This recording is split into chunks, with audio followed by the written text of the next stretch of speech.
Samoa's natural waters are special. Something goes in there, comes out different. Natural Samoa water, the taste of nature in a bottle.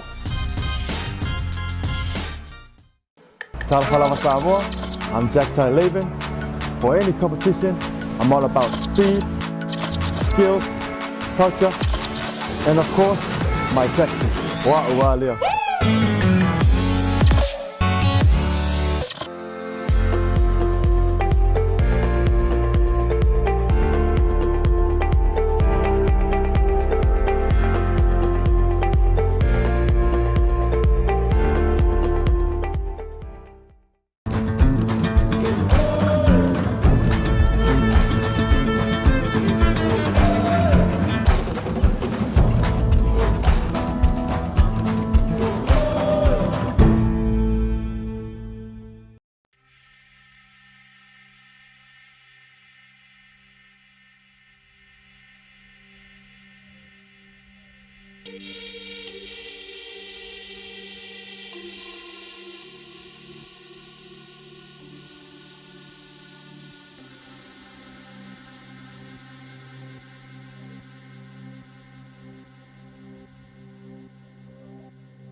I le soaf pa ia o le atua, le tamā, le atua le alo, le atua le ngang pa ia, o le ona le malosi malava, o le alofa e whawawau.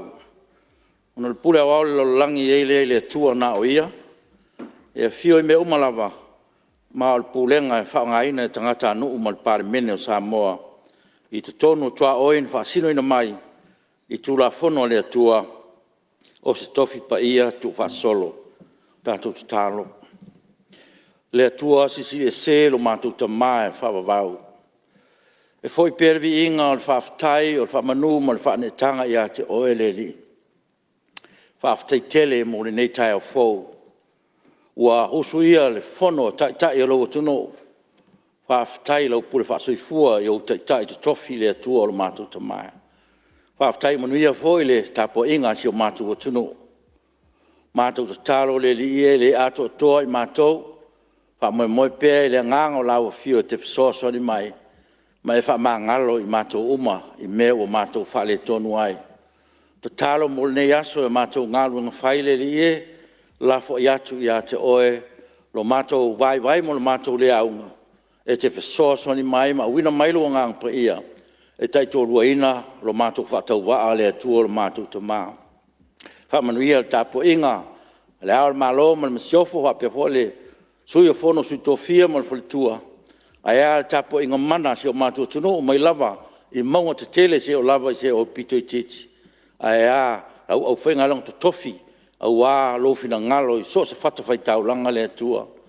Wha manuia fo im tanga luenga, ma wha la tonga le malo, e la tu tiu te whai, o le wha moe fo o lau Palemene, au a le wha tino ina, o lo mātou wala au wina le atua o lo mātou te mai.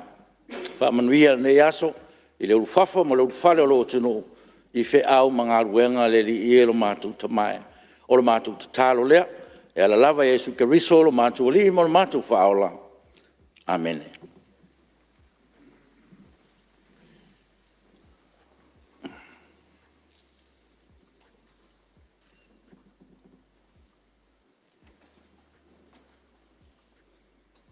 Paftai.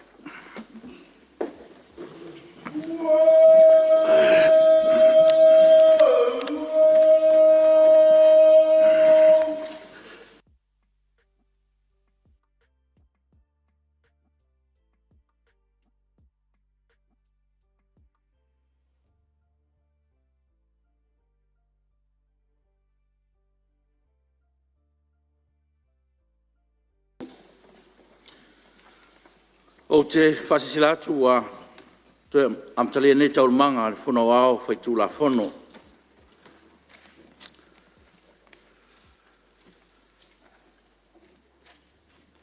Tu sai tu langa alo ia o te mua I whatalo whatuai nei Tiafau I le maua lunga o le tātou maota. E fio lau fionga I le taitai o le malo lau fionga tamatai Palemene. Fio foi lau fionga le sui Palemene. E au tau fionga I minstalo kapineta. Ia whapea foi tau fionga I minstalo lango. Le foi tu le fio lau fionga sui te tai le tuangai.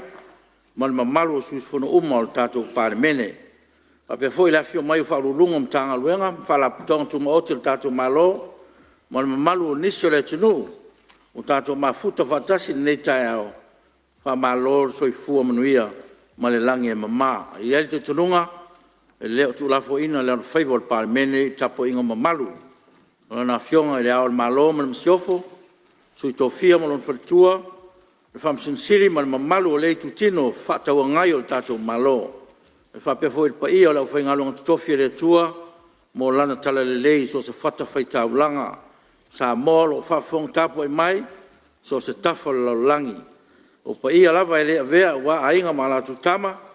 Tama foi mo lato ainga le songa tu mpule I tu au mala taua ainga le tai ma le va o fonti e fa talo fatu lau Palemene I le nei tai au tapo inga na tato uso sae lau fionga kovansili ma le lutena kovana le presidente ma le maota maulunga fonftalai ma sui ma malu ma le maota sui o ma malu le tau fa furuina ma tau te fa talo fatu I le nei tai au o le ala si sao tato maota le vasa Ua fe la flofo inga le nei tai au. O le talo le fontalai ia tafa funga I le atua lo utou fina ngalo. Tātou sa iri non fine mu e mawai malo mo se ai o le tapo inga Samoa a sona vi inga ia siri lea o tātou wala wina. Manuia le sunga fono lau fionga tamaitai Palemene ma lau kapineta fifilia manuia fo le sunga fono sui ma malu uma o le Palemene manuia le tapo I mai Samoa. Isi fasi silanga al fonftalai. Mo si fia le mamalu al Palemene o le naua tufa ina atu I lunga o tau lau lau. Ia kopi o le tusi o lafo ma tau manga o le fono au. Pai tu la fono mo le vai teimi a fua mai le asotolo o me. Lua o lua. E o le asofuru ono mati. Lua o lua tolu. Tu sae mai a ingo tu la fono tu mau. Tu ina atu pepa. Mua pepa le Palemene lua filus fultolu lua filus fulfa numero 5 fultolu li pote lo sunga fono le Palemene o Samoa il Fonotaga non sfuluono Palemene malo le taupulenga no suye Accra kana Afrika astol sul setema ila solima Oketopa lua filus fultolu lua pepa le Palemene lua filus fultolu lua filus fulfa numero 1 fultasi Tali le malo le pepa le Palemene lua filus fululua lua filus fultolu numero selau lua fultolu li pote le komiti le vaenga atina SS I le pepa le Palemene lua filus fultasi lua filus fululua numero fitu ma le pepa le Palemene lua filus fululua lua filus fultolu numero lua fulfitu I poti faletausaga le auaunaga o vaa Samoa mo tausaga faletupe lua fesuluiva lua feluasifulu ma le lua feluasifulu lua feluasifulutasi tolu pepa le palemene lua feluasifulutolu lua feluasifulufa numero 6 tali le malo i le pepa le palemene lua feluasifululua lua feluasifulutolu numero 2 li poti le komiti o tulafonotumau ma taʻupitoʻafaiga palota talosaga ma tofiga falefaavae i le pepa le palemene lua feluasifulu lua feluasifulutasi numero 7 ma le pepa le palemene lua feluasifulutasi lua feluasifululua numero 10 li poti faletausaga le matagaluega le palemia ma le kapeneta mo tausaga faletupe lua fesuluiva lua feluasifulu ma le lua feluasifulu lua feluasifulutasi fa pepa le palemene lua feluasifulutolu lua feluasifulufa numero 11 tali le malo i le pepa le palemene lua feluasifululua lua feluasifulutolu numero 11 li poti le komiti o le vaega tauluvafealoaʻi i le pepa le palemene lua feluasifulu lua feluasifulutasi numero 7 ma le pepa le palemene lua feluasifulutasi lua feluasifululua numero 5 li poti faletausaga le pulega o tineimu ma faavelave faafoaseʻi Samoa mo tausaga faletupe lua feluasifuluiva lua feluasifulu ma le lua feluasifulu lua feluasifulutasi 5 pepa le palemene lua feluasifulutolu lua feluasifulufa numero 11 tali le malo i le pepa le palemene lua feluasifululua lua feluasifulutolu numero 6 li poti le komiti o le vaega tauletamaʻoaiga i le pepa le palemene numero 8 li poti faletausaga a le faalaputotoga suʻesuʻega faasainisi mo le tausaga faletupe lua feluasifulutasi lua feluasifululua ma le 6 pepa le palemene lua feluasifulutolu lua feluasifulufa numero 15 tali le malo i le pepa le palemene lua feluasifululua lua feluasifulutolu numero 6 li poti le komiti o le vaega tauluvafealoaʻi i le pepa le palemene lua feluasifululua lua feluasifulutolu numero 5 li poti faletausaga le universite aoao Samoa o le tausaga faletupe lua feluasifulutasi lua feluasifululua le faaloalo laufioga Ngaluenga so ai, ngaluenga le aso. Le lipoti a komiti o tulafonotumau ma taupu taufaiga palota talosaga ma tofiga faalfaavae mo le silafia lenei maota ma le faafofoga tapuaʻi mai a Samoa ma e faapea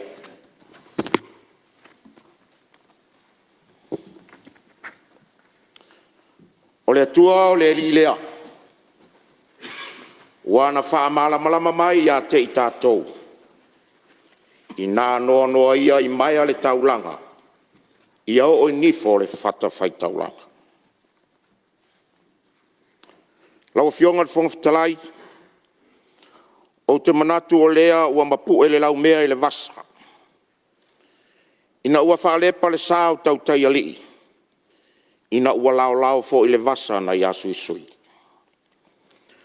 tatetū i le lilifa o vanu ma solia siʻupapa i le taʻaligoligoa ai o le maota nei ina ua nofo ia sua ma aualolo o te lē toe ʻaufagaina foʻi la le niuloa ua malie mata memea le aniva nai le ao pouli a o faatili alao lautifa o le moana lauafioga le fogafetalai o moʻomooga e lē mamae ma le olioli e lē faoa ina ua e momoli mea i faletui ma le utuga taufa i le atua i lenei taeao faamālō faafetai taseʻelua ia i lou sa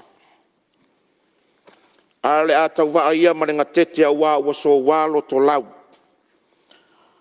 ae o le ala foʻi lea e seʻelili ai tautai o le gataifale pea o ina fati sisigaga uma o aau neʻi fatia i ulugalu pe maluʻia i uluafi lauafioga le fogafetalai taulava ona ua feani le tapuaʻiga a Samoa i lenei taeao e faatalofa atu le faaao lenei palemene lauafioga i le ao mamalu o le mālō ma laumasiofa le sui o le fono o suitofia ma lou faletua le faamasinosili ma le presidene o le faamasinoga o fanua ma suafa ma le mamalu o le whamasnonga e atoa e tu whawhataua ngai o le malo Samoa. E le whaangalo ina le whali watu o le whatalofa le whainga malo, ai o nato ina o tātou uso i tutuila ma manua.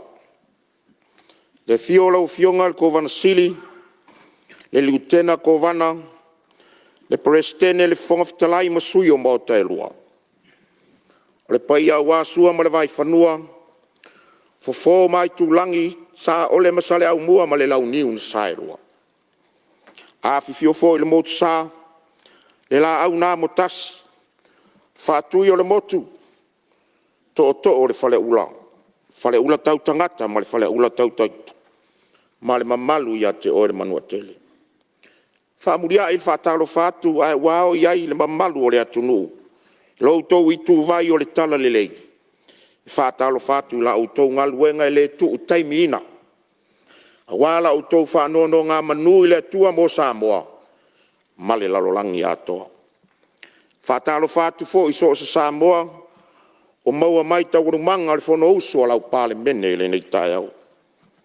O fionga le whongwhitalai, o te tūlai se tō lau sa i li linga, o ni teunga mawhautuanga le komiti le nei, e tūsai o le li poti al komisi su o le whainga palota, lua o lua tasi, pepa le Palemene tōru sifun marfitu. Taru ai lau fionga o na le tele ma le mafia fio le nei li poti.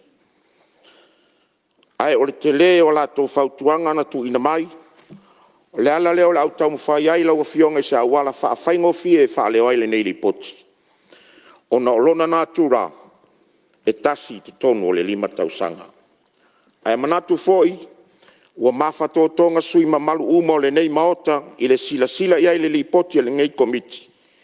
Ina ua whātātia le lau a fono, ma tu ina atu li poti, ma kopi mo sui usfono le nei maota i le aso nafi. A i atangia fo i sau forasanga, o tau whaapupu atu le ano moni o a mātou sa i linga, teunga, mawhautuanga. Lau fionga whongwhitalai, i le vainga au te tele o le li poti ngei al komisi o whainga palota lua o lua tasi. O le Palemene lona sifuru marfitu le nei ato i le 5 o paia inga talu on whatuina se komisi su o whainga palota. Au i le atunu. Ma le ono ai nei o komisi su e mawhai o na whawaina tanu mari tausanga luafe mare tasi. O komiti su e whiriwhiria le mai ai o whainga palota o le atunu. Ma o na sui awai e tōwhia e ale se polo inga le kapeneta. O le ano li o le whaavaina o se komisi su e. Ine ia to ilo ni lu itau ma whaafitau ni nālia e mai le lumana. O le taimi na whaatino ai whaatasi ai ma le tua nai o le whainga palota au. E au ai se komiti su e o na lau li liun teunga. E fō i ai ni vainga i le anga i atu i le isi whainga palota o lumana. O le tōwhi ai os komisi su e ui ai fō i matu tuunga ngā luenga whaatino. E tai alai nā ilo i longa i mai lea taimi. I le komisi su e la le nei o le whainga palota o lua tas. E lua lava vaenga lau te tele sa whaavai ai ana ngā luenga whaatino. Pei o na whaamao nia e kapeneta o tā ue lalo. Mua. Lau li liu tū la whono e whaatau tai ai whainga palota e a fua mari taimi o le tūto o tasi o Samoa. Ma whaata oto mai ni teu ngatala whengai, mo le whaafoina o whainga palota i le rumana. Lua, awiri ili malu itau, awiri ili mataupu malu itau sa tūla i mai le whainga palota tele lua o lua tasi. Lau fionga le whonga whatalai, ina muri ta ia o vaenga lau te tele o tā ua. Nā ia ia le sila toa i mata upu tūtoa nei. Mua, lola palota. Lua, o sui whaipule tamaita, po whaipule tamaita. Tolu o i tū malo wha le anganu. Wha anga wa o sui tau wa. 5 le stala vaenga wha upu whai. Ono o sori ngā tū la whono o whamasnoa.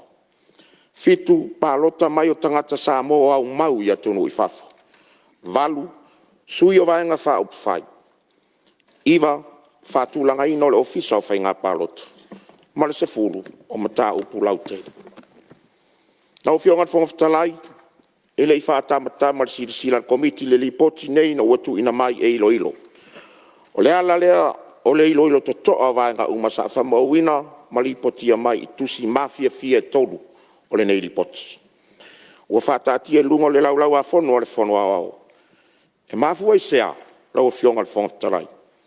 O le whaavaina o le komisi le nei e tāua tele le Palemene, ono mata upoloa ngai e ilo. Ai mai se o vaenga tupe malo, ua whaalu le whaatupeina o vaenga tupe. I le mai tāua le komiti, o se tāpena ngā tele le li poti ua ilu mamia nei. E tele fo se taimi le komisi ni tāpena ai pe on toe ai se taimi wha popo, se i wha mai ai ana ilo ilonga. E ui o lea, o le vaenga o tele le komiti, o se lu i tau tele le ilo ilona, le ilo ino le nei li poti. Ona o le fesilingia pea o le moni ma le wha maoni o wha maunga, na li poti a mai ai e au fiai vaenga nei. O le taunu unga o suenga al komisi o li poti a mai ai, e le o le fina ngalo lea o le atunuu atoa. A wana se vaenga to ititi na mawhai o na whaatala noa, i le taimi o ana ilo ilonga. Pe a fua i le whaitaua o whaitu lata mai o le atunuu le nei. Lua se lau ma le lima afe, lima se lau lima se furu ma le fitu. I lana li poti o lo wha mawina ai, e na le lua afe se lau fitu se furu ma le lima le a whai o i lato, na mawhai o na soa lau pule o lato finangalo. Ono se lau ma valu fitu o whanau wa onga maururunga. Tolu se furu fitu sui o whalapu tonga tu ma oti ma matanga luenga le malo. Ma le tasi le afe wha se lau lima se furu ma le fitu. O i lato ia, na mau ava noa e malanga tua i nu'u mafioanga e whaatala noa le li poti. O foi nu mela mfa maunga i tu malo palo talo fa mawina lana li poti. E fete e nai fai nu mela mfa maunga lo fa mawina le li poti ale ofisa o fai ngā palota. I le fai ngā palota o au lua o luatas. Lea sa avea ma pepa le Palemene lea li poti nu mela fast fun marfitu. O le li poti lea ua mai au na ilo na e komiti fo ili nei. Ma ua tu ina atu ailanga li poti fono au lana fontanga la so luas furo te semba. Lua. Ma e whaata ua tele fo inu mela o le li poti le nei o whai ngā pālota au. Ona o le atoanga lea o lo il ofisa o whai ngā pālota. Lau whionga le whongwhitalai. O nisi o mta upuna ave wha mamafa al komisi. Ma o lo whautua ina. E le fe so o tai mamata upu tau whai ngā pālota. Po o le wha avaa o ngā luenga wha atino na aloa i air cabinet. O se tu na fesiringi ai le muli ta ia e whaatino uma e le komisi su ele nei. O le tu unga o ngā luenga whaatino sa whataoto. O lo manino fo e le mafuli o finangano na whaalia e le te ena o nisi o mta upu au tu. E le o atangia i whautuanga o whaatula i mai le te ena o ni vaenga. Se i vanga na ai whirwhilinga o whautua ina e sila i ai le whono au nei. O le leo mau na folasia e tā ua tele mo le tūlea na tau o na sila e komisi. A tonu o le tūlea ua tele ai whautuanga, ma whaatula i mai, ua te ena le whaitau au whai, o mau na whorosia lu mo komiti la ua whio. E whasiringia pēr lau ta singa o sui o sfonga le komiti sui le neli poti.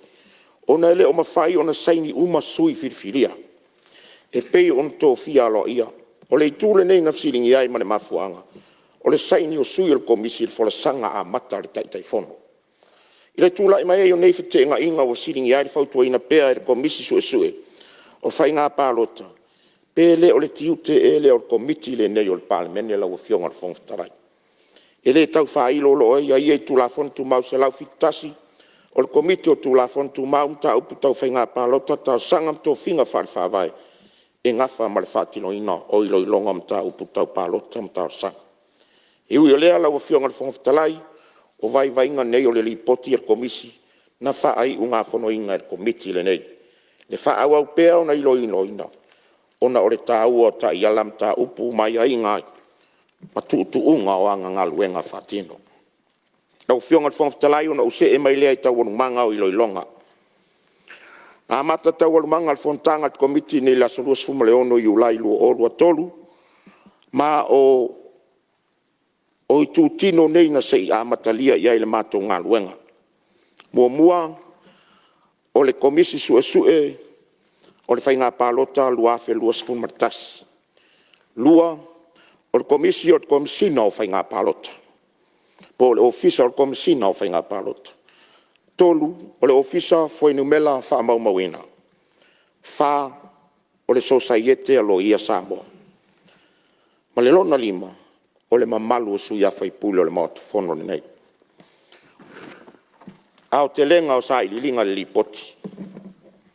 Pe lava o utaua, ia o i tūtele ia na se i whatala no inga ngei komiti.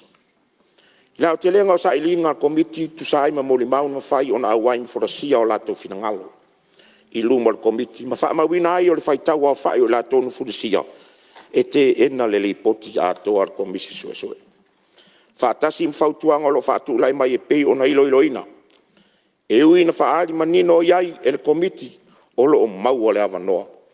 E mawhai ai o na uli ili o lato finangalo ini vaenga tau o le lipoti le nei. Pei tai o le tele lava o mau na ngai mai luma le komiti. Na ngai e te ena le lipoti atoa. Tele mafuanga e whaavai lo matou te ena le nei lipoti e pei o na iai nisi o i tū tau le nei. E fete e na inisi o whautuanga whaatula i mai le tūla fongo whainga pālota lua o ta siva. Ai mai si o le whaatinonga o lo iai e taimi nei. O whautuanga o whaatula i mai le lipoti al komisi. E le o le fina ngalo le o le atunu o atoa. Au ana o se vaenga to i titi. Na mawhai o na lato whaatala noa i le taimi o lato wilo ilonga. O le tele umta upo o lo whautua ina atangi ai le tele o isi vaenga tupe whaalu o le malo. I le whaatinonga ai mai se o le fete e nai o matawhai o lo whaatino e nisi o ofisa o le malo. I le taimi nei. O nisi o whautuanga e le mau ai se nofo le lei o le atunu. Pe a whaatino ni teu ngai tūla fono. O tūla fono lo whaanga ina le taimi le nei whato a pasia le tausanga lua o ta siva. Ma le lua o. Ma le taimi mua le nei o whaanga ina i olo na winga. E le te tau na wawe iai ni swinga mai le komisi nei. E ai whautuanga o lo utu ina mai e le fiso o tai mta upu tau whainga palota. O nisi o whainumela o lo whaamawina lipoti. E fete e nai ma whaamaumaunga le ofisa o whainumela whaamaumawina. I le whaitau au whai o tangata o le atonu. E ui le furisia o le whaitau au whai o finangalo e te ena lipoti mwhautuanga o whatula i mai. E na whaamawina lava nisi o mauna o la tautalia nisi whautuanga. O na o le tā ua tele o ia mtaupu. O nisi o ia mtaupu na mtualanga la ngai finangalo o mori mau. Maua au ili atu i fafa. Lawa fionga le fonfutalai. O le mtaupu mua na langa la ngai nisi o finangalo. O le mtaupu lea. Sui fai pule te maitai i 4%. Na langa finangalo o mau na mawhai na fonga ina lumar komiti na taupu nei e pei. O na whaamawina le lipoti ar komisi. Ia i la tau sa whaleo o la tau finangalo. E tele i tū tāua ngā iai manatu whaalia. E na au ngā lava le nganga maualunga. E whaatāua le au wai o te maitai i te tonu o whai o malo. Ai asi sila se whainga e fo iai nei whete inga inga. E toi tūlai mai le lomana. Nani lifa fina ngalo ie na whaatala noa inga. Ai mai se oe na fisilingia. I le mta upu nei sui fai pule tamaitai e whaonga ina i 4%. Lawa fionga le whongfitalai ma le mamalu o le mauta. Mai le tōru se lau iwa sifunu ma le valu i la tōu na fisilingia. I le mta upu le nei. Lua se lau whasifunu i la tōu po le ono sifunu tasi pasene o lea whainumela. Na o la tōu te ena 4%. Lua 4% o lea whainumela tōu se lau iwa sifunu ma le valu. Na iai lo la tōu anganga. E amana ia pea ta maitai il Palemene, il whaonga ina o 4%. Se funu ma le valu o i la tōu, o loo whaapea mai le li poti o sui ta maitai, ina ia mawhai o na whai iai se isi whanga se 4% nei. Lona lua o mta upu na lau li liu pe iai le tāua, o i tū malo wha lenga nuu mai tū malo wha palota. Lau a fionga le whongfitalai, tasi le vaenga na mafuli iai le whaatalanoanga le komiti nei, ma fe lafo i ai fina ngalo o le atunu ule nei. Ta upe tolu o anga vaa o sui tau vaa. A o sa uni atu il palota. E le fai ngofia il komiti tu na inga o fina ngalo i le telo mau e faa vai ai le anga vaa o sui tau vaa. Ta upe faa o le alo ia o pulenga mamalu faa le anga nui upu fai o Samoa. Lau fionga le whongfitalai O mata upuonga onga ia sa mafuli ia le talanoa le komiti nei mani mau na tuuina mai lo mar komiti. Ona matou o mai lea lau fionga le fongafitalai o to'otoga o fautuaga le komisi nei na o latou fautua mai ai le kapeneta ae fa'aui mai le lipoti i le komiti lenei ua matou galulue ai. I le mau atoa ma le maitau outou o fionga i le lei ona outou taga'i i fautuaga o le a fa'anumera atu ona tu'u atu i ai lea ma le fautuaga le komiti ona mapo lea o lautou silasila i le lipoti. Fautuaga fa tesi ma le lua tesi ma le tasi o loo tāua i le lipoti o le komisi e fa'atatau tofiga taualoa ma faigā mālō lelei. O le anoliu o le vaega lea o le latou fautuaga ina ia alo ia pea le fasfulima aso o le fa'atautauga tusai le vaega 5 ma le lua o le favae. Ma le maota o tu'umua ma pule ina ia fausia se maota o tu'umua ma pule e to'a i ai le atunuu pe ato e tula'i mai ni fa'afitauli. Ua te'ena le fautuaga le komiti nei al komisi nei e le komiti lenei. O le vaega o le toe fa'atula'i mai ona o le fesili lenei sa ave fo'i le pelepesite sa ave le pelepesite le afe iveselau iva sefulu o le manatu lea o manatu a le komiti nei sa te'ena le fesili lenei le vaitaimi lea o le afe iveselau iva sefulu. Fa'atumauina ai fo'i le finagalo o le komiti fa'apea fo'i ona le talia le komiti le toe fa'atu o se maota lenei. Ona e le ngata lea na silia le fasfulu ma le 5 aso fo'i tusai le vaega 5 ma le lua o le fa'avae e iai le taitonuga o lo'o iai lava le fa'avae peita'i ia ona o le fese'ese'ega o upu fai o le vaega fa'upu fai a o lo'o mau pea ma mausali pea le malosi o le fa'avae lona vaega lea. Puipui e o lea lava fautuaga fasfulu ma le 5 aso e fa'atautou ai sui o lea lava o lo'o talanoa mai fo'i i le fautuaga na se'i mavae ona oulauina atu. Leisi fautuaga na tu'uina mai o le komesina ma le sui komesina o fisa o le komesina o faigā palota. Ina ia iai se isi tutino fa'atuina e ta'u o le Public Service Commission. Auā faigā palota o le atunuu. O lea mau na tu'uina mai ma le fautuaga a le komisi ua te'ena le fautuaga le komiti.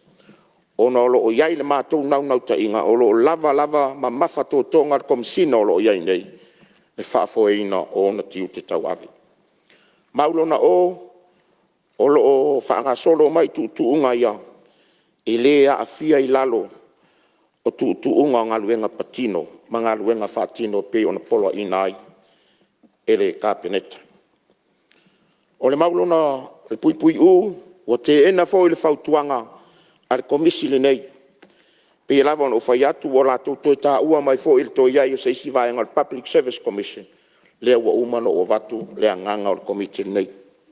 Fautuaga lona lua laua fioga i le fogafetalai o lo'o fa'anumela le fā tesi ma le lua tesi ma le loa fa'amasinoga faigatau fa'avalea ma talosaga pili.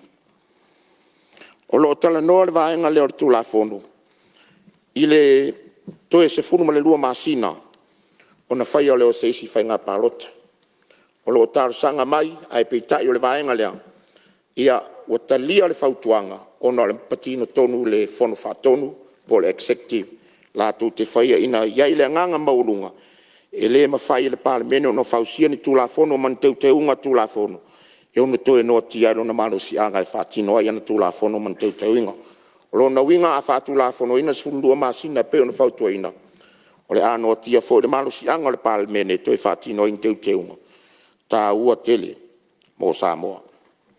Puipui e talia le fautuaga o lo'o tatalo mai toe fa'amamalama ati le tulafogo faigā palota matou talia auā o se taufagafagu lea le komisina o faigā palota ma latou matafai o i fai le ala lea o le talia o le fautuaga. O le puipui'i talia le fautuaga e lilifa le puipui'i lau fioga le fogafetalai sui faipule ua fesui a'i patia iai ia po o le seisi gagana fa'asamoa ua latou kolosi le floa o le maota lenei. Mai taua matou o le fa'ai'uga o le palota lua o lua tasi ni se'i mavae atu nei na atagia ai nisi fo'i sui ma nisi fo'i vaega ua tupu mai le palota ai ai le matou manatu Le palota lua o lua tas. O isi sui tau vana man malo ma fai ngā palota ento e wha mawai mai tofi. E ui wa mai on wha aurua in tau sanga le wha msinonga. E wha auru ia i la tau. E manatu le komiti le vaenga lea. O lo wa wha sanga i le komiti e vatu ana whautuanga mana teuteunga. O ana teuteunga lai wha apea. Ia wha le tula fono le ma whai se sui tau vana manu malo mai se whai ngā palota. Ona toe wha ui tua mai le tofi, i le mai ai ona wha aulu atu se tala sanga a seisi sui tau wā, i le wha amsinonga e wha sanga i a teia. O le teuteu ngalonga lua le komite e teuteu ai le vaenga u whautua mai ai le komisi. Ia tutusa le wha asalanga ta i 5 tau sanga e a awhia i le sui tau wā u wha amao nia wha le tula fono i mo le yanga o whainga tau wha valea. Ma le sui tau wā na manu maa lo mai le pālota a ua toe wha amawai ua whaaulu atu se tarusanga e whaasanga i ateia, e pei ona ia le fwoi upu se lautolu iwa, o le tulafongo whainga palota lua o tasiwa. Whautuanga wha te sima le lua te sima le tolu o lo i tonu o le lipoti, whaatu peina o tauru manga o whainga palota. Te ena le whautuanga, o ne mafua mai, ina ia tangi ai le ato o le 5 tausanga, o le paia inga maso es paia inga. Ele na tia, paia inga sfun mal fitu le nei, sa fatino ina le whainga filinga ia apelila. Aro whautua mai komiti ina ia tuu ia Februari, a iai lona, o lona winga le ato ai le 5 tausanga o le paia inga. O le ala leo le te ena le komiti o le whautuanga, o na ele o ta oto le lei. Pui e o le alava whautuanga, o lo whaataatia mai e winga i tātou whainga palota. Watalia le whautuanga, o le whautuanga o lo whaapea mai. Ia le tasi le aso o palota, o le whainga palota o o le atunu. Ma watalia komiti, o lo o iai fo i teunga e whaapipi i le komiti le whautuanga le komisi. Ma e whaapea lo na whaitawina. Mua, ia le tasi le aso o le whainga palota o o le atunu. E au iai mai la tau lo anga vaa le palota mua e pei o na iai i le taimile nei. Ia le tau fi o le toi whaatino ino palota mua. E pei ona ia le whai upu ono sfun martasi o tula fongo whainga palota lua o tasiva. Tolu, ia le iai o se vaenga whaapitoa po se itu e whao ngā ina, pe whaingo ina, o le laina whaapitoa. O lo pui atu ai, ia le green lane. I le aso leo le palota e tasi, o le ato whaina mo le whainga palota o au. O le vaenga le nei lau fionga le fonga whatalai o le whao ngā ina i lato iai mana onga whaapitoa. Tangata matutua mai lato umaulo anga vaa le palota mua. O lo ai le fo ipu ono tasi o tula fono. Ma le lona wha o whautuanga o al komiti o lo tu inatu ai. Ia fo ile mawhai o na whao ngā ina o le vaenga le nei o le leina whaapitoa po le green lane. E tangata palota lau tele pe a whai o avanoa. Ai whai fuafua le tō wha ma le whautanga te tau le au whai ngā luenga. O lo ngafa ma le whaatino ina o le whainga palota le taimi. Pui o le whautuanga utu ina mai, taimi o whainga palota, o te ena le whautuanga le komiti. O lo whautua le komiti ina ia whai le fitu tae o le 5. Pei tai o le tua lalo al komiti nei, ina ia whaatino ina le fitu tae o, sei pa ia le tula e whaare a fiafi. Ai tu le avano e tasi le whae le 5, ta penai le ofisa o whainga palota ma lato wha maunga. A o avea fo i mawaenga e malu pui ai lo lato soifua whērua a o maua le mamlama. Whautuanga whā te sima le lua, te sima le whā i tonu li poti. Whaonga ina o vaenga wha teknolosi ma wha tainga wha nei ang po. Te ena le whautuanga ona o le mafuaanga le nei. A whai e solia sesi i le taimi o ana campaign i a lea vaenga o lo iai lava tūla fono e sulu iai ina ua whaonga ina so ngā tūla fono defamation. Ia po le tau whaleanga o sui tau wā a oanga i whainga pālota. Pui e, ne whesota i ma tūla fono o whainga pālota, ua te ena lea whautuanga o ne le whesota i le tūla fono ma le whautuanga ua mai, ma le autu o le lipoti, o le suesue ina o whainga pālota. Whautuanga e 5, te si maritasi, te si maritasi, te si malelua, e whātatau lola pālota. Whaititia le whaasalanga mai le lua afe i le se lau tā la. Ta lia le leia komiti le nei whautuanga. ina ia whaititia le salatupe mai le lua afe i le se lautala a le tangata i le stala ma le palota. Pui e whaapea mai i le wha malosia o le palota. Te ena le whaukuanga komiti, ma ua iai le nganga komiti ia wha malosia o palota. Le ngatanga e le stala wha malosia, a ia wha malosia fo i lo palota. Whai lau whiwhilinga a waso leo o whai o le atungu.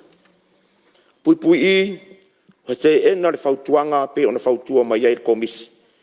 A ua manatu le komiti e au fo i ona tuu iai, masana ilo ilonga ma se whautuanga e whapipi iai. O le vaenga le nei e whatatau i sui tau wā ia malato whanau se i tulo ni mota. Ina ia tangi ai o lo iai le teu tengoa. Ia le au fia ai ma whanau a sui tau wā whaatasi ai malato mau paoro. E ala mai whanau a sui tau wā. A e leanga wa ai mau paolo wono tia i lalo le whai upo luas furu ma le ono tu la fono. Mau paolo lea o lo wa whaasua whamtain. Lono winga o lea whautuanga wala na mato te ena ono lo iai le taimi nei le tu la fono. E ma whai lava o na ave whaatasi o walo. I le vaenga o le atau wā ma e le sui tau wā. Pui o, no foi upolu ai palo te savai. O te ena le whautua mai al komisi su ele nei. Ina ia awane iai se avanoa le tangata o lo no foi upolu, po fea lava o upolu nei. Mo se whaataita inga e wha moe palo te inu utua po le moto tele savai. O le ala le mātou te ena le whautuanga, o lo wha mawina ai. O le ala leo le wha mawina po le restalo i la tautu malo sa la whai. O na ui no fo mau polu. Ai o le anganga o lo whai monotanga ma nga i tu malo sa vai. I tautua. Pui u, talia le whautuanga o lo toe a momori mai pea si akina o le lola palot. E ui ua umano lato momori mai le whautuanga. Pe ono au ta ua mo yo. Whautuanga 5 te sima le 2 te sima le 3. Sui whai pule tamaita. Au fionga le fonga talai. Tasi lea vaenga na matua i o iai le loloto o le whātō whala inga al komiti a mai se o mau na o mai luma al komiti. Tolu whiriwhilinga na mai al komiti po options. E whaianga i aile whiriwhilinga mo sui whai pule tamaitai. Lau a whionga le whongwhitalai ma le mamalu sa uo o le Palemene sa mo whawhongwhonga mai. O te ena uma whiriwhilinga i tolu e le komiti le nei. Mafuanga lau a whionga le whongwhitalai ona ele o manilo le lei fo i tonu le whaavae, le tala noa mai le whaavae le whaongai na 4% nei. Pe a o iai, pe a whai fo i ei ni ona i tūtū ngā e ono alia i mai. Nau whionga le whongwhitalai, te whatuloa tu fo i le tofi o le tū malo sa lenga. Pa i o le tū malo ne i whai iei se whateita inga. Ai whapea se whateita inga na ni lifa iei sui o le mātou komiti. Ona o le whai unga ua tupu, ma le whai unga walo ia e tau mo moli e tuai se whiau il te ena komiti nei le mafuanga 4% nei. Whai ngā whiringa le tu malo sa lenga pe ona o wha malulu atu lau whionga tofi le tu malo sa lenga tasi. Whai pule na man malo tol se lau val sumar tasi. Wa veam whai pule whirwhiri o le mota. Sui na so atu iai o palota maua tol se lau fits furma le 5. Sui lona lua lea. Sui na so atu ai o sui lon tolu se lau fits fuma le tolu palota na maua. Sui lona whāre tau wanga na ia ionas fuma le tolu palota. Tau whionga le whongwhitalai mātou te fia whamanino ale wala leo le mafuanga. Pe ana whai o le sui na tū lua ma le sui na tū tolu o ni suafa tamai tai po ni sui tamai tai. Ua mātou whapasene ina le vāo le tūlanga mua, le whai pule filifilia ma le tūlanga lona lua. Iwa se furuvalu te si ma le wha tolu psene. I le vāo le o tūlanga mua ma le tūlanga tolu. Iwa se furu ma le fitu te si ma le iwa o psene. Lona winga lau whionga le whongwhitalai. Ono le lei manino mai fo i o le whaavae o lo tu si ai. E ono lua ni sui whai pule tamai tai o le tu maa lope e tolu fo. Pe ana whaapea o ni sui tamai tai le mawan fo tolu atu tolu. O manatu nai le tupu ai mātou te taritonu e ono tupu. E ona tupu sturang. Ai ua lea, e wha malu watu wana se whateita inga nao mātou watu. E mafuli iai, e vaenga nao iai, la mātou whiriwhilinga ma la mātou suenga. A whautuanga 5 te si male tolu, te si male wha.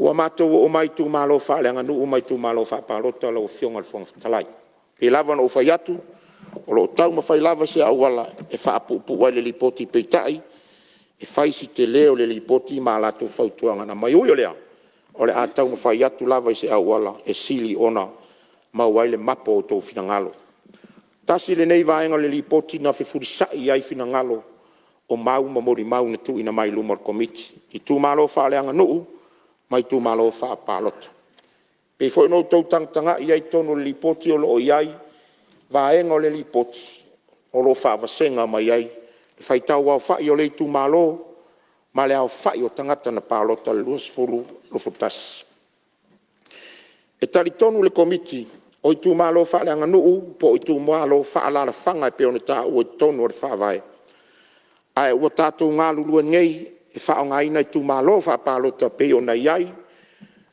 le pae'iga 17 nei e manatu i matou ua te'ena le fautuaga i le fa'aogā pea o itumālō faapalota mafuaga lo fioga le fogatalai e talitonu na tele o mau na folasia e lē talia gofia itumālō le vaevaega o fautuaina mai le lipoti e le komisi ona o a'afiaga e ona tula'i mai tuā'oi faaleaganu'u ae mai se o saufa'iga itumālō taʻitasi pea o ina potopoto iai le taofi o Samoa o le atunu ua uma ona tofi e mapo mea uma i lagaganu'u o lo'o ta'i alaina ai faiganu'u i le taualamaga o le lipoti e le komiti na autasi ai na ia le toe fa'afo'i o itumālō palota i le vaevaega tuaisai ai ua tā'ua o itumālō fa'alalafaga e pe fo'i ona ia le fa'avae le fa'aogāina o le upu fa'alalafaga o le vaevaega lenei sa ai le fasuluiva no fo le palemene pe on faatino le fainga palota ma le tausaga tasi la feiva se lauiva se fon martasi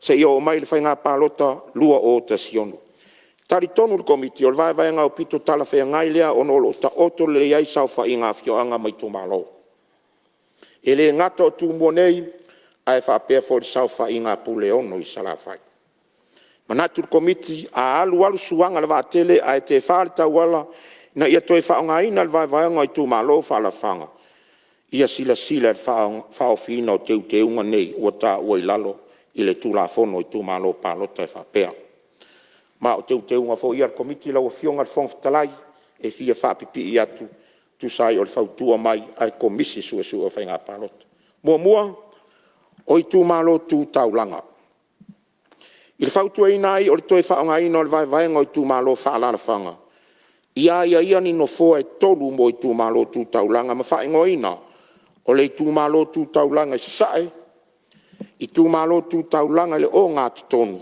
nga le mua le taulaga ma le tumālō tutaulaga i sifo ia o le sui tauvā ma le tagata palota e agava'a e tauvā pe palota i tumālō tutaulaga nei ua na o matai ma i latou o lo'o nofo mau nofoaga o le aia i se vaevaega fa'a le tulafono e pe ona tapena mai ai le ofisa o le palota lona lua o i tumālō fa'alalafaga o gaga e mauga no mela lua sa le aula ma salamomu i le fa'atauina ai o le toe fa'aogāina o le vaevaega o i tumālō fa'alalafaga ua mautinoa o le aiai le nofoa sa iai muamua ua tā'ua o gaga e mauga no mela lua e fa'atino tonu ia afio'aga ua tā'ua ia le toe fo'i o salamumu sa le au le fai filifiliga fa'atasi le taimi o faigā palota o le atunuu le mataupu nei na fusia e tele o finagalo ina ia toe fa'atuina se nofoa mo afoi'aga o tā'ua ma e fa'apea fo'i se manatu autasi ai le komiti ona o itu nei laufioga le fogafatalai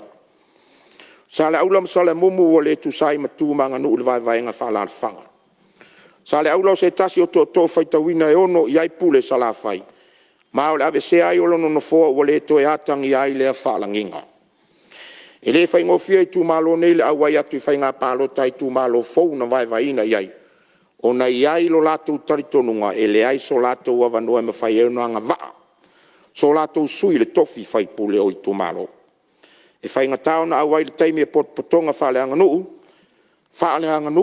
ai tumālō ua aofia ona o tulaga ia tofiga ma saufa'iga i totonu anu'u lona i lua o i tumālō ua avatu iai le fautuaga le komiti ma le teuteuga le komiti i lalo o le fa'aululuga po o le fa'aupuga i tumālō fa'aleaganu'u mai tumālō fa'apalota o le tu malo whaalalawhanga ngā ngai maunga numeritas ia le au wa.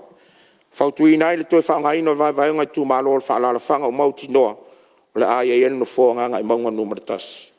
O no lea ia le toi fo i le au vai a vea manu o le tu malo whaalalawhanga o ngā ngai maunga numeritas e pe o na iai pae ingo mawai. O le whao i tu malo whaalalawhanga o watu iai le teuteunga ma le whautuanga komiti. Tu malo whaalalawhanga nei o whaleata. Le whautua i nai o le toi whaongaina o vai vai ngai tu malo whaalalawhanga. Ia le whaatu mawina peo no fōa e wha. Mō whaleata e pe o na iai le taimi nei. A o lea whaala o fionga le whongatalai, e le wha o se whaalanginga o i tu malo wha palota. O i tu malo wha le angano. E manatu komiti o le vai vai le tu malo whaleata o le aia nei. E matua lango ina ono lo so solo lava i tua o i wha le angano ula o fionga le whongatalai.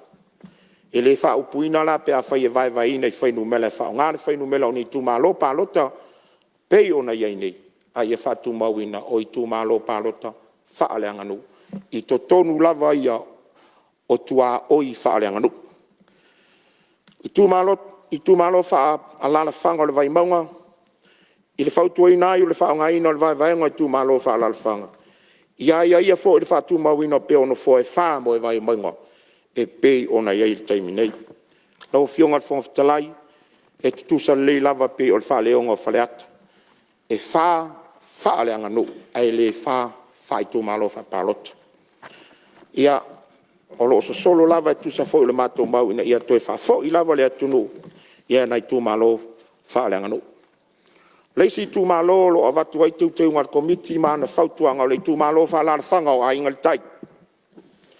I le whautua i nai o le toi whaongaina o le vai ngai tu malo wha alala whanga. Ia whaatuina se isi no fua whaopopo e vai lua ina i le tu malo wha alala whanga nei o ainga le tai. Ia whaofi le vai ngai le nei mo le tu malo ainga le tai e whaapea. Lau fionga le whongatalai. Ainga le tai e au fia ai sanga fili mu le whanua sa mea fwai le loo malalo vi. Ma se isi no fua e ono wha leo ina le maota. Ainga le tai i atu motu. E au fi ai manono tai manono uta apoli matai ma apoli mauta. Au fionga le whongatalai le nā tia tu sai o wha maunga o le komisina o whainga palota.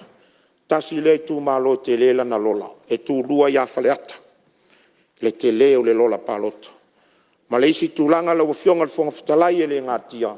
E toru motu o le tu malo le nei. O le ala leo le liliu iai o le tō wha. Ua ala ngā tatau. Pe a whai fōi ave ai talia le nei li poti. Ai toe whafo i le tu le alala whanga o lo mato tu mau pere te leo le lola paloto le tu malo nei. Leisi tu malo o lo afia le mato teunga ma o lo avatu whafautuanga le tu malo whalala whanga o whasale le anga no me la lua. Po le pule ia sa fotu la whai. O lo so solo lava fo i le mato tu i malo fie ona o tu langa lava o tu malo whaale anga no. Ua mafuri ia il komiti o na tasi lea pule ia salafai. Ia tangi ai pule ono ia salafai. O lo tu inatu ia il teunga are komiti lea whawai. I tu malo whalala whanga vaisi ngano numel tasi ia sau. E wa sanga lele fo i male fina watu i le tu malo whalala whanga o sa fotu la whai. Le pule ia matia ma matia i tu au. Fautuanga lima te si male wha, te si male tolu le anga wa o sui tau wa. O lo matua matou te ena le fautuanga. Fautuanga ntu ina mai el komisio, whainga palota, ina ianga waa se matai, mo se whaatai ta inga o se matai, mai nua tua po le motu fo isala whai tulau pule ono, ai lala no fo mau ia pia nei, ina ia mawhai o nālu le whilinga o na foa, o le i tu malolo e ia pia nei. O lea na matua matou te ena i le fautuanga lea, o mai lea vaenga le lipoti. Pui e, o le ono, o le lima te si malfa, te si maltoro, no fo ia pia matai, ai tau vai sa vai. Tasi le vaenga, o le fautuanga na fautua mai ai na matou te ena. A whailava mo se tana whateitai, o lo e alala i pia nei, ai te finangalo te fia tau vā mo lo tu malo, ia po le motu fo isa la whai se i tulou le motu pule ono. A o lo whai alau monotanga, e a vanoa lava lo tau vā. A o lo a mailwha mamafa, ina ia whaonga ina pea, e matai o lo nonofo ia pia nei, e tau whetuli le whainga whiwhiinga le atunu i le romana. Pui pui i, o lo iai le teuteunga, ua mātou talia le whautuanga, o lo whautua mai, e mai se lava i le vaenga lea, o le suia o tausanga, e alo i al tangata wana sori tu la fono whainga palota. O lo iai le tu la fono tuai, a o le teuteunga le al komiti o tu atu luma nei Palemene, ina ia suia le valu tausanga o lo iai, i le se fulu tausanga. Talu ona a fia i sori ngā tu la fono. O le pui pui o, ua mātou talia le lei le whautuanga le komisi lea. Whautua mai le komisi, so se alala whanga ua iai le au tasinga ali ima whai pule, e le aisa lato filfilinga e whaia. Whautua mai ina ia tu iai se luas furuafe mo le tu malo. Ina ia whaasau ina ai, le se lau mono tupu wafe o lo whai ai. Ma tā pena ai lo ofisa o whai ngā pālota i tu malo tai tas. Pei o whai numela ia na au mai le whai ngā pālota leo tia nei. Whautuanga 5 te simale tolu le stala vaenga whaupai, e whaonga ai a wala wha te konolosi. Tau whionga le whongatalai, ua te ena le whautuanga. Mātou manatu komiti o lo le lei lava le nei vaenga, ina ia super whai lau tusi, a vaenga whaupai, ia mamamori pepa o wha maumaunga, e le stala ai le pāti. 5 te simale ono te simale tolu, tu la fono, sori ngā tu la fono mwha masinonga. O wa mātou manatu, ina ia te ena le whautuanga nei, whainga whaavae le pure whaatonu ma le XVII, ina ia fuafua lātou whaatinonga i tu la fono tau whaofi ma teu teunga, ua fuafua e whaatino ai. Pui pui e, o manatu komiti e tu iai se teu teunga, a o te ena le whautuanga. Whautuanga, o lo tu mai, ina ia si itia, le 5% pālota e mwhai na mau e sisi sui tau wā, e a ngā i eisa na sūl whamsinonga. Ma ua mātou manatu le whai tia ai, o le tele o whamsinonga tau pālota, ina ia si itia le fitus furma le 5%. O le tangi, e a whai e maua le o tū lua pe tū tolu le fitus furma le 5% a le o lo sili, i le lātou tau wanga. Ma ua iei fo i teu teunga lau a whionga le whongwhatalai e pe ona tu inatu tonu le lipoti. Ina ia si itia ma le 5 le fitus furma le 5%. Wha ti ai le tele o whamsinonga e tupu mai. Pui pui i, o mātou talia le whautuanga e pe o na whautua mai sori ngā tula whono ngā tia i se sui.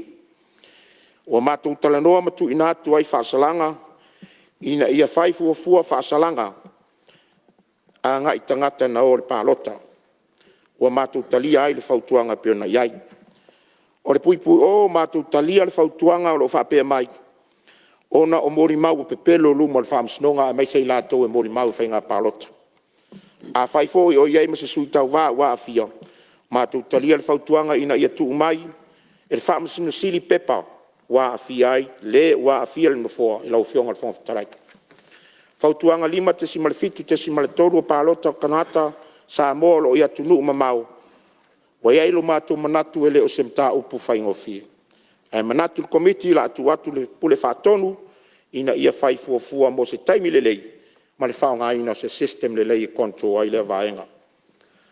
Sui o vaenga whau whai o lo ta ua le 5 te simale valu, te simale tolu, te sui ia i o pātia le sui, ia po le wheme ia i tonu o kolosi le floor. Lau whionga le whongwhatalai ele nā tia, le asoa nafi ia sa whaatino ai fo i whaatauto ino nisi sui, pei fo i olo ia i le vaenga tonu le ta ua. E lo matu manatu, le alafo le sui usfono, o ia le tamao le tu malo, o ia foi e whaia le whai unga. Pe a whai e sila fia lava ia, e ma whai e lona malosi e lu iai le whamisinonga, le tūlanga lea, o lala leo le mato te ena le whautuanga o lo whapea mai, ina ia tau mia pe le mea o lo iai, pe tai, e te tala lava no tanga, fua le whai talia le sui a whai pule la tau. 5 te simale iwa, te simale lua, te simale tasi, o te ta ua foi, e to iai o se Electoral Service Commission o whaatolu on ta ua le ripoti o mātou te ena le whautuanga peona iai.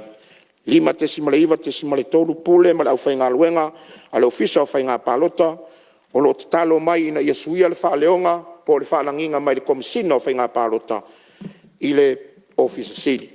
O mātou manatu ta otoa i o lo le leile nei taimi. Pau lava o lea o le whaamao ni tiu te mwhaiva o tofi e nai. Whautuanga 5 te simaletasi o te simaletasi lua a o inga o pulenga mamalu, alo i o pulenga mamalu whale anga nuu o whai malo, o le toi ai o sisi moto tu mua ma pule o tau whalua mai fo il fautuanga. Pe lava na o forsi atu lau fionga le whangaftalai, ua te ena e komiti le nei. Lima te simale o, lima te simale tasi o, te simale tolu, te simale lima, pālota mo se furu valu tau sanga, pe o na mai le fautuanga, ua te ena le fautuanga. Fo ia tātou whanau a onga, e a o ina le poto salalau, a e tātia vaenga whao pwhai ma le porukiki o lo iei lau lufu tasi a ngai lunga. O le si fo i vaenga, o lo iei le tātou Youth Parliament, e mawhai ona o mai, e a o ina i la tau. Au wane i whalua fasasi ina, ia whanau a onga i a o onga. Ia, lau whionga le whangaftalai o le tele leo mau mwhautuanga. Na mātou se e mai le mta upu na mai tauina, wa tu ina atu ai ni whautuanga le komiti nei. Mua ele o toi umira o whionga le whangaftalai, o le whaonga ina o le upu no fo mau e peo na mātou mai tau, i te tonu o le tula fono o whainga pālota. Na mātou mai tau ai le upu no fo mau e peo ringa mai wano ti ai le tangata o lo nofo i nei. Ai fia malanga i le weekend, e asi le tu malo ma le no. A e pei fōringa mai al tala no le no fo mau le mātou le titilo. I olo na winga ia awai a mai a le asonga fua e tau le asa. Ona mātou manatu le olo o tu inatu iai. Vaenga uma o mātou manatu ai. Ia o le nofo ai nei. Ona ele nātia tūlanga i si tia ngā luenga mwhanau a onga. Ia manisi vaenga awe ere whamomua. O le tū tau le montanga la o fionga le whongftalai. O lo iai lava e wha manino ino le montanga i le komisina o whainga pālota matula fono peitai. O lo iai la mātou teuteunga e watu wha whautuanga la o fionga le whongatalai. O teuteunga o lo iai le puipuitasi e whapea. Ia o le winga o le montanga, o le whaatino o montanga wha le nu. A wai fono le nu. A wai so se wha moe moenga le nu. Malae titifo ma le 5% o fontanga le nu. Na awai i tu tonu o le tausanga i tas. Se vanga nai sui tau wā o lo ia umia se tō whinga whaare malo i atu nuu i whafo. Ia le ave o whaata ua le montanga whale nu. Se i vanga nai tu malo tu taulanga ia le wha malo sia o le wha o ngā ina o mata whale lotu. Tau whiongat whongfitalai o anga waa o sui tau wā. O lo whapea fo i o na mātou tala no atu e tu sa o le whautua mai al komisi a o lo iai fo le teuteunga a le komiti le nei. E whapea le teuteunga tu watu luma o le Palemene. Ia le solo ia o teuteunga te whaatino ina le fo ipu walu, pui tolu, pui ti, ma le lima o le tulafono whainga pālota ina i toi whaonga ina ia inga e pei o na iai nei. Fo ipu walu, pui tolu, pui ti, ia whaitau ina e whapea. O se tangata o ia lea uan whaamale ina le komisina e whapea, e mana o mia e lea tangata tonga fitinga whafo mai, i whafo atu o Samoa. Mo le vai taimi ia le sili atu ma se lau luasfun ma le 5 aso i le tausanga e tasi. Pei tai o le sili atu ma se lau luasfun 5 aso le amana o mia loa se whaamauninga mai le fo mai. Teuteunga al pui tolu fai upu valu pui 5 ia whaita wina e whapea. Tolu tausanga le tāpula mawalalo. O lona winga sa iai te tonu Samoa se tangata mo se vai taimi i titi mai e lua se lau whaasfuru aso i tausanga te tasi. Mo se vai taimi e tolu tausanga te so. Lau whionga whangaftalai o le vaenga lea ina ia mauti no ai o lava aso e malanga i whafo. Ai mai se fo i o aso e nofo ai le o le atau wā i le whainga pālota i tausanga te tasi. Matou o mai le vaenga muli e tūsai o whautuanga e tūsai o mau na mau al komiti. Lau whionga whangaftalai le whatinonga o mamomori. Na matou mai tau iai i o mamomori a o sao whangatu iai se leo le komiti nei i le mamalu al Palemene. Sa tātou whaia ono o se whawhetai, a le sui o manu malo mai le tu malo. Pei tai o tātou mori mawina i nei aso, ua leu tu vale surwhai mai o le tu malo, i le tofi o le tu malo. E ala ese mai, ona e mana o mia, vaenga ese mana o mia wale ati na ina, o le a inga no umane kane si. Ona matu manatu lea, pei foi ona iele nei vai taimi, tele vala au lia o sui fai pule le taimi nei. Le ngata mo se whātaita inga, tau vanga tau sala, o mea whaia e kale si al maftanga tina mai si vaenga. Ona matu manatu lea. O lou whaatino ina o le wha moe moe lea lea lava wai o i tū telo le. I tū taitasi mai tū tino lo i tū malo. O na mato manatu lea. E le nofo nofo le whaipule i mea ia. O lo ngā lue pēr le whaipule i tūlanga nei. O na mato manatu lea. Ia o le mato lea whautu atu i leo o marmamori. Ina ia whaia wha tūlafonu. Ai tau whai pēr whaipule maa futa i lo nei tū malo. I vaenga taitasi. E pe o nātangi e le suru whai mai o tū malo. Au whionga le whongaftalai. Ia o mato o mai le vaenga muli muli o le leipoti.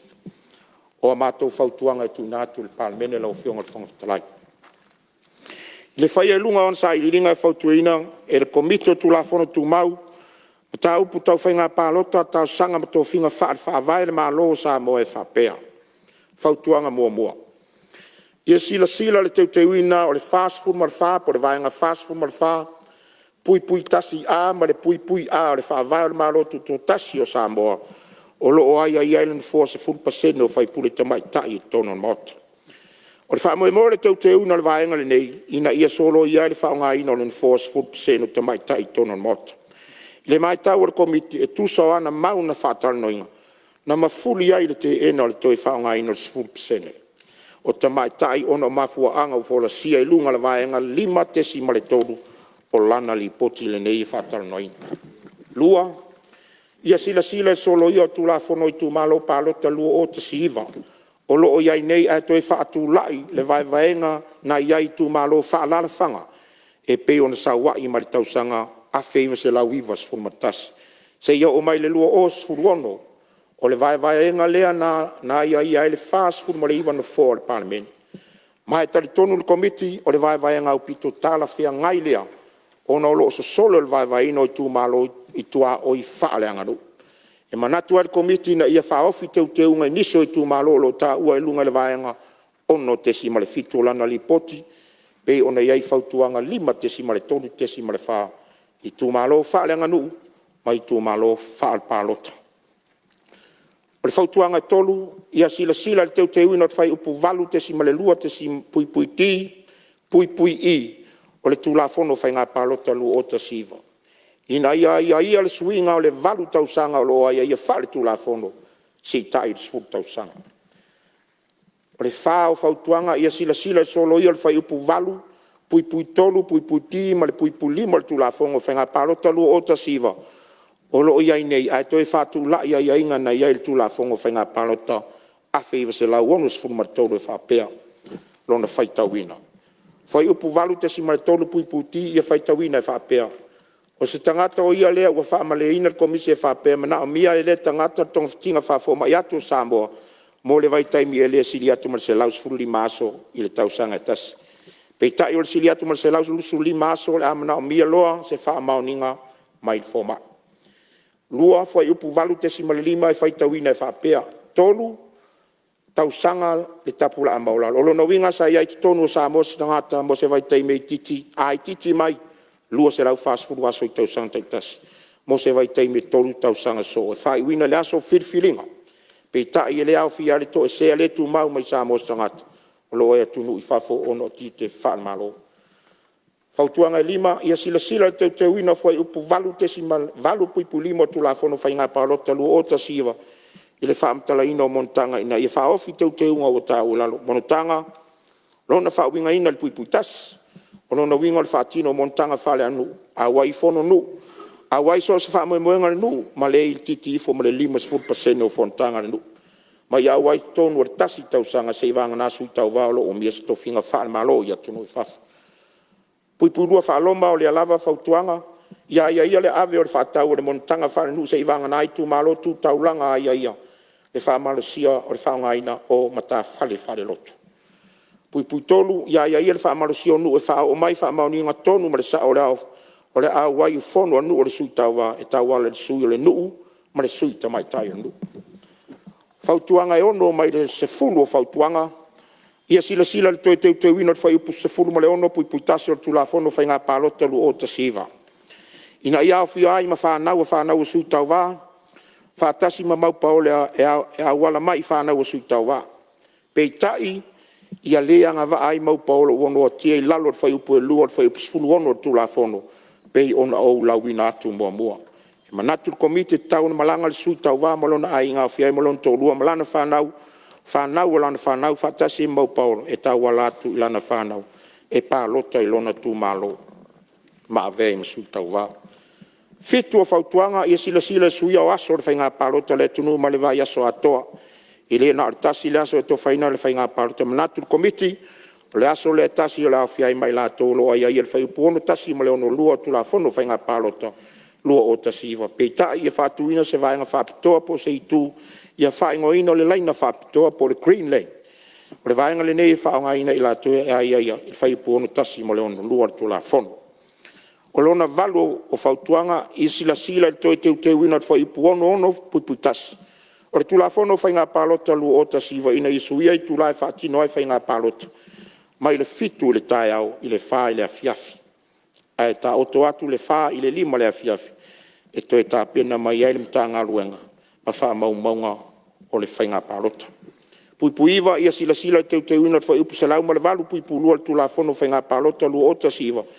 Ina ia le suia me le 5% o lo ia whale tula whono i le fitu ma le 5% o pālota e mau.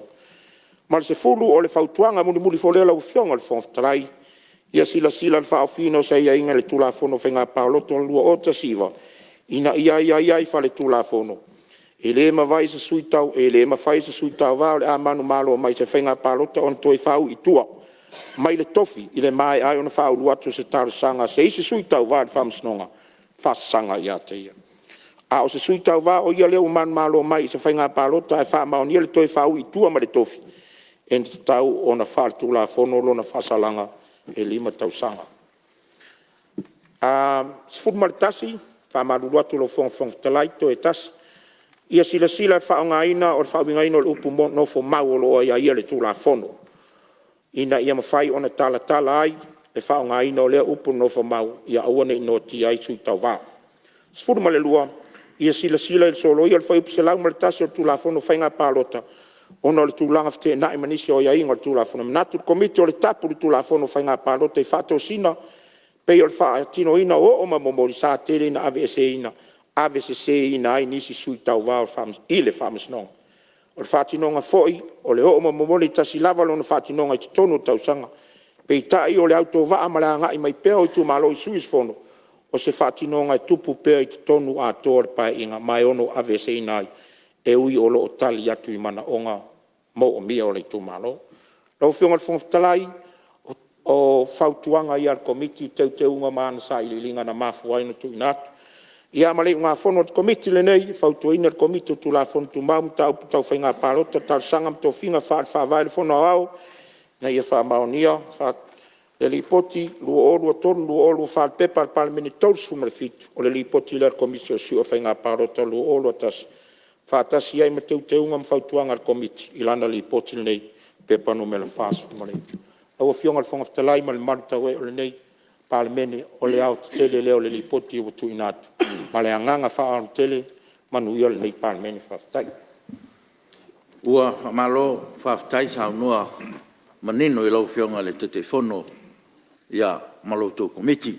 Ia tono leo whawhonga ma le tō ale pa i o le maota. E lei titi lo tō ngā ruenga sa tō whenga iai. Me lea ia ua mai tau tulawa lo soi le tātou maota i le fia lo tō lipoti. Me lea ia malo whaftai. Ia o le mesi whantaua. Ia e ui lava o le komiti ni whatulai ona o le ngā ruenga al komisi. Ia e moni fo ia tele te ena ia wa mai. Ia alo whanau me eisi whautuanga le lei. Ia mo tātou tulafono mula ngā iloma. Me lea malo whaftai. I lo whenga te whono mo le tō lalo wina lo tō lipoti. O iei manatu na fua ia ua tātou tūlalata le tātou malo longa. O le awawe na tātou malo lo tā pena le mai uto whina ngalo mo le amatalia o tātou whelafulafo inga. Me lea, la whaatati ese tātou ngā ruenga masani ai mo taio nei, tātou malo longa masani, toi amatalia pe a tātou toi taliu mai.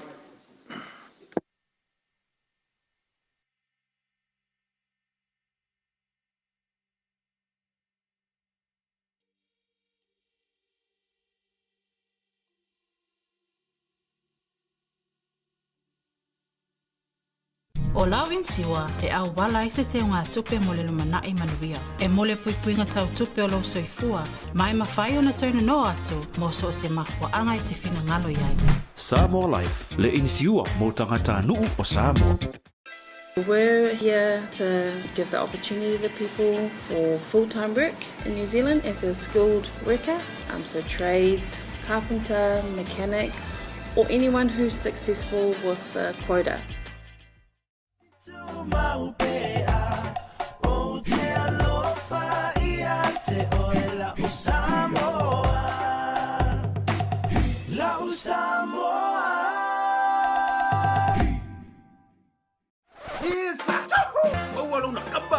Bili magai lewa baua. Kopi banguele kapungia. Kompeni rope baua ngai. A feel my nei loyal Federal Pacific Finance. No so mana onga tau tupe ba. Serving Samoa's financial needs.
O te whasisilatu wa toi matali nei te o manga al fono au whaitula fono. Ni manatu wa sao i alo le tautenga nei tai au. Pe o nalo atu i pa i o le Palemene teimino tatou malolonga. Ta whtai le tua lan fuai. Ma wais whasi ngā malosi tatou maota. E whaauau wai tatou ngā ruenga malo whawhtai le on sai. Ia e whatati ese tatou tau manga mo le malolonga tai au ma e forsia. Fionga le, te fono le, a toanga o le lato di poti. Ia, mai te tonu hoi wa lava fo siava noa si silai le lo tau pa ia il tato li poti pe un tato tol po mai le son nafi. Ia, e fo manatu. Ia, wa mafa totonga le pa ia le mota tu sa fo tu lo longa au di ili. Ia, ale te fono le komiti. Ia, mo le silfia fa manatu pia tatu tu la fontu mau. E na o le tais 5 minute le ava noa sa unu ai sa sui malu. Ia, mai le ava noa nei e. Ia, stasi sui malu e fi sa unu tatu li poti. Nang whalala. Ia, se tu le mai le. Se tu mai tai o ala tau e sifo. Ia. Atalo fatu I lau fionga le fonfeta lai. Ia. Le mamalo le kapeneta ma minsta lango o e ua tatou whaatasi le nei tae au I whaolulunga o mutanga luenga Samoa u potu. Ia whapefo nei tu o le malu le fiol sui te tai. Ia ma e angai le tatou malo. E o le faisa au loa se manatu I le lipoti o nei uti le taimi. Whafitaita te fono o le komiti ngā luenga whita. Ia, mamalo le komiti o nei meita watu. E 5 fitu ia whautuanga. A le komiti sue. Awana o le 2 fautuanga wa ututalia ina. Ai fasfulima fautuanga wa te ena. A PhDs ia sa tu sia ia le. Ma fa ina le tatou komisuesu. O la ufa fetaile na. O le loloto lau toto fa. Na ilo ele li poti sa saunia fa ulu ia fa ilonga fa pitoa. Ia a wal tau le alo lava. A wau ili le mea ngata ilo tau mwhai. Ia awa se manui o tatou watu. No, ia la ofionga whangwhita laina le lua amta o pole li poti. E fia o ia se manatu. O le whaita watu li poti. Al komisu e sui. Ia, o te whawhetai e al tau whaal komiti le al Palemene ala nana whautuanga e toi whaafoi i tu malo whaaleanga nu. Ona ole popo lenga sa i lo sui si o mātou i tu malo ala tau e sifo. Ole abe sea lea ole mātou i tu malo e tolu a i tu malo e abe ese. E pei ona ia i lesi whautuanga ale komisi sue sue. Whawhitai tele lava. O le mai tau watu e fasfuluiva ia i tu malo. Whaaleanga nuu a tautu e whaafoina iai i le tūlanga sa iai e pei o lautou whautuanga. E pei tai, o le mai tau watu e toi whaapopo fo inino fo se tolu mo i tū malo tau langa. Ia, ai whapea fo i masisi whaapoponga i le tu malo lau a fionga le te fono o komiti. Ia whapea le tu malo le fionga le fonga whetalai. Ia whapea fo le tu malo ala o asau. Bai singa no numela mua. O lona winga. O le a lima sui o le Palemene. Mai te tonu e mana o mia te tunga le whaavai pe a whai etalia. O le lima fo le nei o sui. Te iloa pe fia nisi tausanga o luma. Pe fas fulu nisi tausanga o luma. Fato o lea. O se fuai no mera. I le ono sfultasi. E ono sui ai. Le au whai o tina. I tu tonu o Palemene. Pe lima le au whai o sui. E na le ono a sui o tina. I le nei mauta. A oina iloa. Ai longa lama e toi mana o mia. Le wha atoa ina ono fōa tina. I le lumana. Ai longa. Mo se teimi umi lava. Ai ia tu mau pēa i le wha avai. O le tāru sangalna. Ia tu mau pēa i le wha avai le se fulu pasene anai tina. E ia i lava le paia inga. E mana o mia ia nai whanau tene. O e u whai mai. Lea manoa lea mo i lato. O lona lua la wafionga whangwhitalai. Ia. O le awha mamafa se tala il no foa. Na la iona o ulu fale mai le mauta nei. O le no foa leo tina. Ku whautuanga e komitu e sue. E tolu ana vaenga whautuanga na au mai. O le mea leo te ofo e komiti. E le aima se whaupunga mai ale whautuanga e komitu e sue. E tau fia ia le se furupa sene a tina. O le nana au mai o options. E liu i el tofa. Ai whata ua ia i la tō. I le vale i fafo. Ma whainga māloa tau pulenga. Tanga e oto. I fonitanga ia sa mātou awa ia tu ia i el tau pulenga. O le tele ia o sui. O Palemene ese. E tala noa mai lo lato fia. I sau noanga. Ale fionga le tamaita i minsta, le fionga le Palemia. Le fionga ia fia me. I lona nau tai lea e whata ua tina tono Palemene. Ma ua whanau i loa i fo i le fionga le Palemia. Le tele o teimi. E o fo i nisi teimi o mātou te malanga. Le whanau i loa lava lea o le kouta lea Samoa. Ua lau i loa i Samoa. Ia tunu i fafo. O le lua mai aso taluaina o whalongolongo i le news. Ua sau wai le talia o le tolu sfulu pasene. A le Palemene o Intia. O le me mimita i le loto. O le make reference i le quota Samoa. Samoa na amata mea. Samoa na lato amata ina.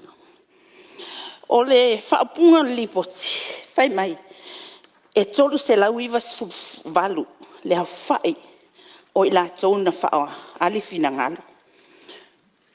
I le whapasene ina le hau whai o le atunu. I le ato se pasene. Na le o tesi ma le tasi iwa. O le au whainga o le atunu. E lua se lau whaasfulu na te te. Na ole o tesi ma le tasi lua pasene o le au whainga. O le atunu. Lea na te ena. Pe a fua i le au whainga o le whaitawa o whai o le atunu. O le ala me le utupu. O le ufai me le tonu. O le Palemene. E le o tesi ma le tasi lua pasene. O le atunu. I le no foa na itina. A le meo te o foi. E le ifai mai ia le komisi a mea ta ofi. Ai fōlinga mai o tutonu ala maotande. Ona o lea sa ngā solo uma fai pule tonu. E whaali o lato finangalo. Le whapea mai le whaupunga. Ua fulisia le komiti. Ina ia ta ofia le sfulpasene tina. O te whawhetai lava i le sui o ana ma numela lua. Le sui te tai o neitu. Na paulava leo le sui o komiti la e wha maua. Luna te e tono le lipoti. Na te e ina. Le ave se ino sfulpasene. Lo le ma fau. Paua leo le tamai tono le komiti lea. Whata ua ia te ia si ana whanau tene. Ia whapea malona whaltua. Yo nga rongo vetala ie. Whaftai a mole. Ia. Lau whionga su te tai e whaua le suru 5 minuti a le sui o malu a lai wha. E wha ea ea mai le saunuanga i lau whionga su te tai. Ia. Ia. Se me tau. Whaftai o la rofo i lalo. Whaftai. Whaua mai saunuanga lau whionga su malu. Ia. Wale o te umi. E se langona vai. E sua malia ni ua ati. Le mole o le whaase e ina o le mātou tūpai tono le mautani. Le whai mai e lango ina le si itia o le au whai o tina le Palemene. Pe a o ina whaafofonga i au tau launga i tono le mauta. O pumasani o le mautani nei, e le emilia whaau upo le Palemene. Sa siri e unu tu sao mai au tau manatu. E le mana o mia o tau tina i le mautani nei. E mai tau atu li poti. Ia, ua whai ale whina ngā lole o le komiti. Ai tuu le mea lea na whautua mai e le komiti. Ai o le maita watu e aunga i manatu o e na whaalia. O manatu le Palemene ni. Wa lea na tata uo uma whaalia whina ngā lole suia. Ia, lau whionga le taita i whono komiti. Ia, o le whautuanga. Se pea o tau wa ai le tangata o lo umia le na fōa le taimine. Ua mafua ai. Ai le se sila ne lava i o tau walon whanau. Ai longa i se tamā e le nau. Ia o sona whawhine. I le whaatumutu monga se ngaruenga. Ai mai se lava le ofi atu ni o tau walon Palemene. Ai longa i se o tau e nofo matoi tape i lalo se hamanoa wana i loa. E ono ofi atu ailo na awhawhine i le mahuta o Palemene. A whesiri a outou whanau tini i le lumanai. A oaina toi a me se al tato hamanoa tina mtama i tai. E si iti aina o whai tina i tonu le mahuta. O le taimi, o le tali. O le taimi o lo utina. O le taimi o lo utama.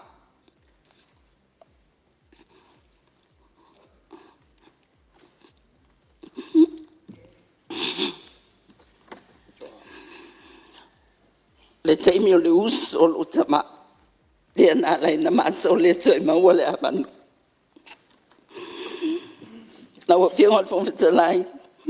O le kōta wa e nei mo tina. I whaalanga mai atu no ole tau pulinga. O lea sai hei le filfilinga. Ia malu se itu atu la no le fiona start pa la ro atu le tu fine va tu le a fiona te mai te fai pule ona le mai tau atu le tu langa le ua mafanga ia le sau no ngale te mai te fai pule pa pe ua o tato a fatala le po o tato le angote le tu pa o te mai tai e le tula fono le o fa pets fup sene e ono u fa manda tu foi le lo fionga o te mai tai e lua la to avanoa e anga I mai tono le mota avano mo e tau vai le palo tele avano no lua o le sa ili mai o se avano e fup sene o le te mira ngai e le palengi ma le tu pa ori ina ne I ma mafatele le saunoanga fo ia le fionga ma tu wai le komiti I le tula o le toi ilo le fulpase a o le nga le mitala le manoa e tau vai ia te maitai anga ngi ke ua toso senta upa a o le fa fonga mai ia le tunu e mai se ia alo mo fa na te maitai te ai a ke le ala mango ke kau vale paloka e ko e mau lo fa lua e lo wa vango fa lua il is 4% in ja maar falor no tai ja lo fiona sul mano ja leo fa fitai mo le fala vole mo fa awila vea lo fiona minister o so o vai vai ngai fai tau atu li potel committee ua ave ese le se fulu pasene atina le fautuanga mua lava ale committee o Palemene o le ala foi le na a fa longo mai wasi isi leo ia langa no foal na la yo no wofi mai ile Palemene ile mo a ula a fa na ula fai mai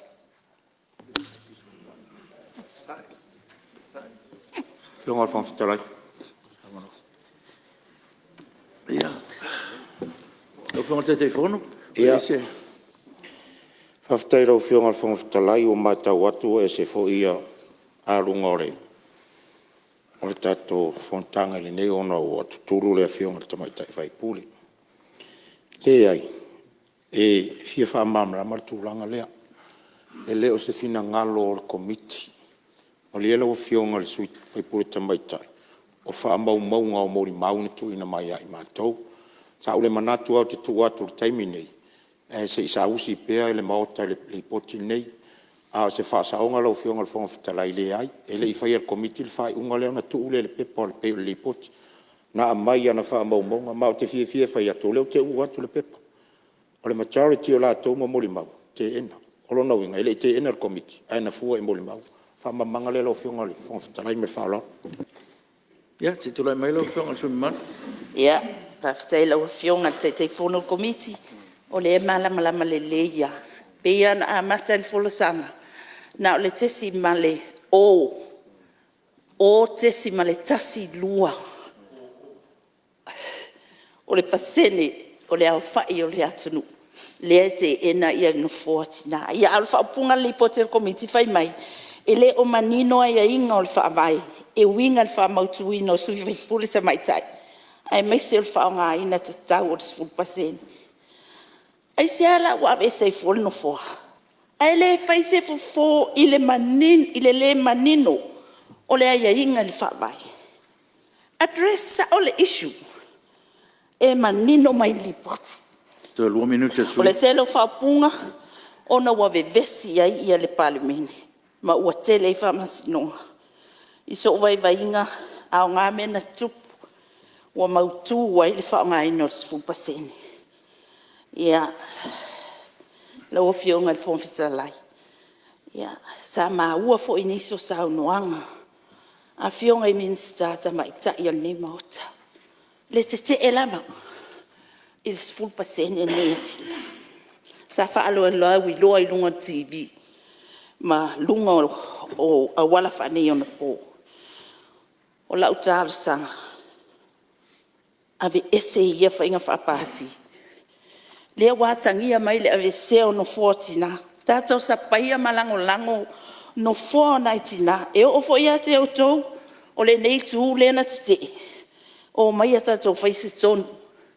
Ia whea lo whani el Palemene. E le tu maula usui no fō tau lua tau sanga. Ai whawhetai wa maua so tāwa noa.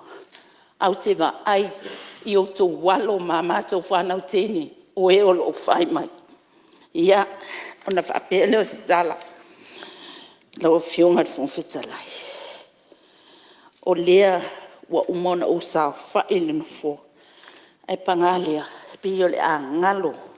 Ia te a o na ia tātou whāna. O le lava lea. Whaalongo mai ini upu. Pe ua le taunga maa lie lau tau whaafonga. O le nau ia tātou tupuranga. Tamai tai tēne o lo whai mai. O pumasani, ia e lo tangata i lo wae i lo tūlanga. A wau i la tau langa ia. E te toi tau mai e. Pe a e sau i lalo. O na wha umaleo sa mātou tala lau a whionga al whonwhitalai. E mātou te whawhetai e se awanoa wau mai e whaale se manatu sui o tina. Mō lātou no fōre mauta. Mai mo mole atu lau ma whaamalu lu i au tō whionga. Ia. Whaamalu lu atu pe a whai ua. Le tau tamali i sau tō whafonga anga. Ia se tala ua ma whai o na whai ni tū la. Ia o le tala lea ma le whaaloalo manuia nai tū al mauta lau a whionga tamai tai Palemene ma le kapeneta. Suiminsta. Ia whapea fo nei tū le. Sui te tai ma whai purenga i al maalo. Ia whapea fo i ia. E ua te mawhai on tātou poto nei tai au. Manuia lau a whionga le whonwhitalai. Manuia ta po inga Samoa. Whapea Samoa ua poto nei aso. Ia whapea fo il officer fono so i fua. Alo? Whawhitai? Ia, maloa sa noa e lau whionga sui mamalu. Ia, o me sinin tau o leo ua whaleo lo ngona. O lo finangalo lo whawhonga fo le pa i o le mauta. Tuso lo finangalo whaalia. Ia, maloa le mo lo finangalo o whaalia tonu le mauta. E pawasi whautuanga le fua ia. Ona pe tau mawat fo le tau whaalunga atu no fua pe tau li lifa whapeo se li poti le vāna whauwhai. O lo tala noina. E le ai o li poti al komiti. Ina ia manino pea pa i o le tātou mauta. O langa lau whaafonga fo le pa i o le tunu. Pe nao na tātou a tātou talanoa tātou talanoa tātou suis fono o le mauta. Me lea ia o se whautuanga no fua. Ia e malo mo lo finangalo whaalia. E eina i sui ia o te tau mai tau atu pe tau anga i le pe atu lai. O te whautu atu. E ale teimel sui ia. Ia ono to a sao noa le mwha manino. O le sosoni atu na tātou Fonotaga. Ia, wawanoa no fua. Wawanoa tātou mauta. Stasi o sui.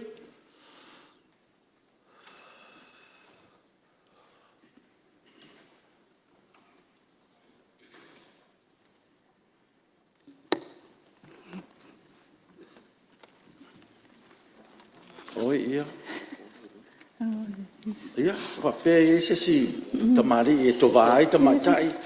Ia, uile, ia, lawanoa, tula mai lau whionga. Tula mai li pata i tupa i la. Tai lawa lau whionga whonwhitalai mo lawanoa. Moni ai lau saunoanga sa whapea. E ai se ali e tula iane. Ia, ai ona le alu tatou taimi. Ia, ona o whapea tule, whatalo whatula o whionga whonwhitalai. Whapea le Tamai tai Palemene ma le malo kapeneta ia whapea malo usfono uma ua lalo i fol nei malu. Ia e le a wha ato no la wha ua urose manatu e a lawa na matso i maa ua ma le uso no pei o maa ua le anga tonu ia nei i le 10% le na maa ofi mai tonu o Palemene. Ia mo le e mua lawa ona o mo li whaftai te le a nai tina Samoa ina la tō lango ina le whaawawa ina o le 10%. Pe ona tā uai i le reporti le lua 10% o 10% o tina ina la tō lango ina le whaawawa pe o le pasene o le o i tono samai tā i tono o le Palemene. Ia ai e langona whaita whanau noa ona o le Le mai tau atu foi le tele o nisi o tina. La tau tele o lango ina ia tina i te tono upu whai al malo. A tono le se foi mafua anga taua lea le o mawhai e o na whai titia sa wanga i te tono a inga. Tātou tina o na lo tau mia peo tātou langona. Lo tau mia peo tātou manatu i te tono tātou a inga. Te tono me whai ale nu. Ia mai so tono le tātou watu nu. A tono le vambai atu le ripoti e lua se lama le 5 afe le au whai o le tātou watu nu. Ia le ana le lua afe mo na tupu le sa whatala noa ina. A tonu foi o le tele o tangata nene whatala noa ina. Sa te tau ona lua tu maloa a sui o le HRPP, lua ni tu maloa le sui o le tu maloa le fast. Ina ia Palemene le lei manatu. Abau te langona o sui umai ina whatala noa ina nei. Ia o la tau nei o sui o le vaenga le laf. Vaenga whaupu whai. Ina ia Palemene e o la tau manatu. O le tautuanga no fua o umona watu. Ia whatau mamawa o tātou manatu I tūranga ia. Wae le au mai tau mate. Ia le nganga I o le mauta. Ia mai manino. Mai manino pēr tō saunoanga ai au le tua ia. Se vaenga whaupu whai I o tō whina ngalo. Lo manino a le tala no fua na watu ia ni te u tātou tua se. Ia e le whamaunia na tūranga. Ai whawau saunoanga trimman. Ia whamalulu atu lawa whionga Fonotaga. Ia ai se manatu na ona o le whawhetai lawa le reporting tu ina mai. Au lo iai sui mamalu o le Palemene mai Tasmania. Le sa iai sui ta mai tai. A tonua malama uma sui nei le mele lo tu lai mai. O lo iai foi sui ta mai tai fai pule ia sa iai I le sona nafi. O lo I te tonu le vaenga leo le CWP. O I la tonu nei o lo o whasoa maina le tamau a inga. E ala le atina e ino tina. O leo la tonu le mawina. E leo lango ina e tatou atu nu. Ia tina I te tonu Samoa. O le foi la wa iai le lato sa whasoa mai le lato langona na nafi. O le a o atu le atala noa isi vaenga o te tonu whala tonga lea. O le ase ese lato o le ale tu e maua se whamanianga I tono I tinamta mai tai. O na leo lato mai tauina. Le whataua ina ma le lea mana I o ta mai tai I tono le. O pufai o le malo. O le mea foi la lea e pole stau. Ma le sui mamalu se na leo whau la vea le fionga sui Palemene se tu la me lo fionga sui Palemene. Ia, whawaduru atu ona ua. Tula I atu whau la vea le saunoanga.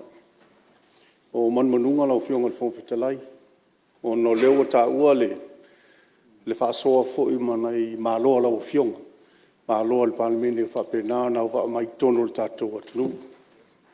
Le fo ua mai le whaupoponga le saunoanga. O le fo ua whai mai o la o ta la I atu I whafu. Le tūlanga I le o lango ina le tātou atunu. Ia le 10% mo tamaitai. Ia e whautua ina le tawalatu lau fionga le Fonotaga. Ia avese nei upu matatono le tātou whamamonga. Manatu e le afianga o le implication o tātou malo. Ia o ina le iel manunga lau fionga Fonotaga.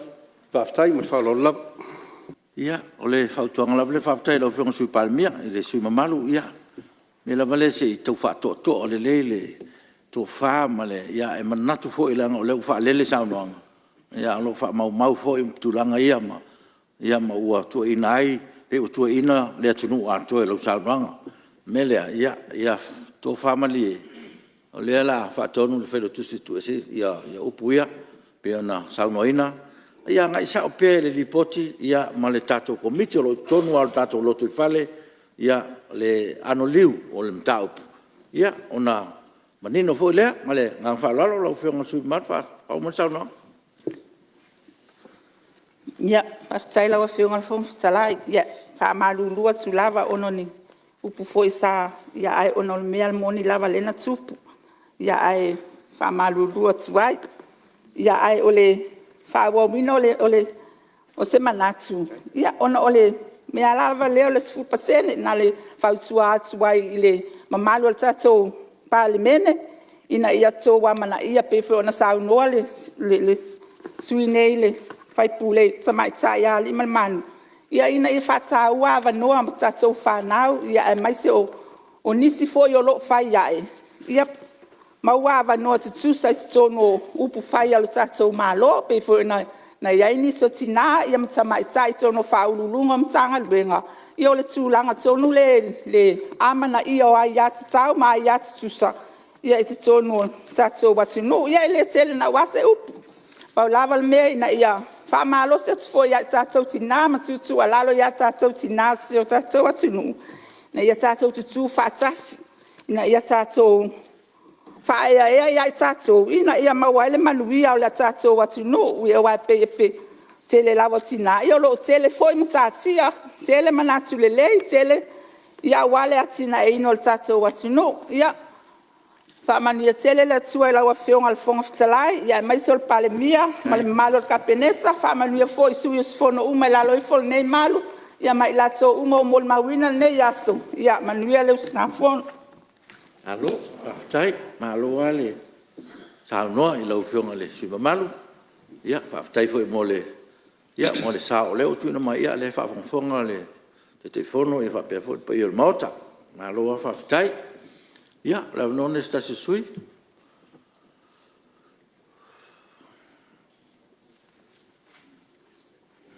O ia, leua. Te tulai mai sui o sa lenga numero tasi.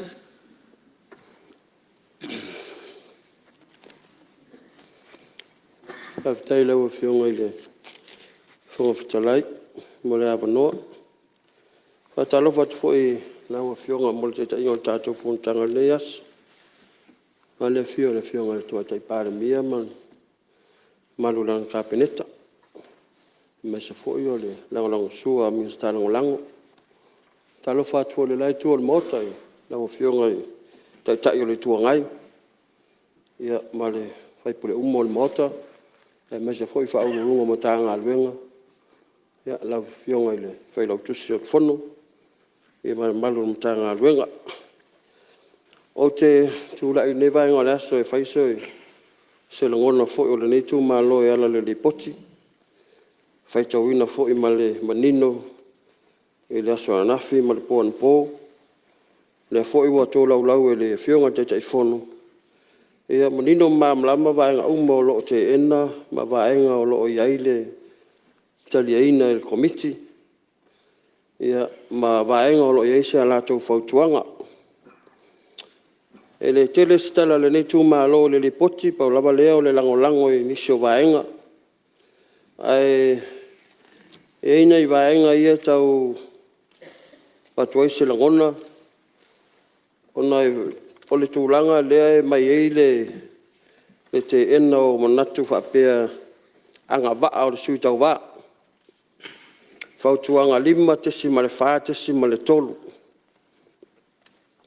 E le anga waa se matai o seisi a whioanga, po o seisi nuu, po o seisi tū mālo, o na tau waa I seisi tū mālo.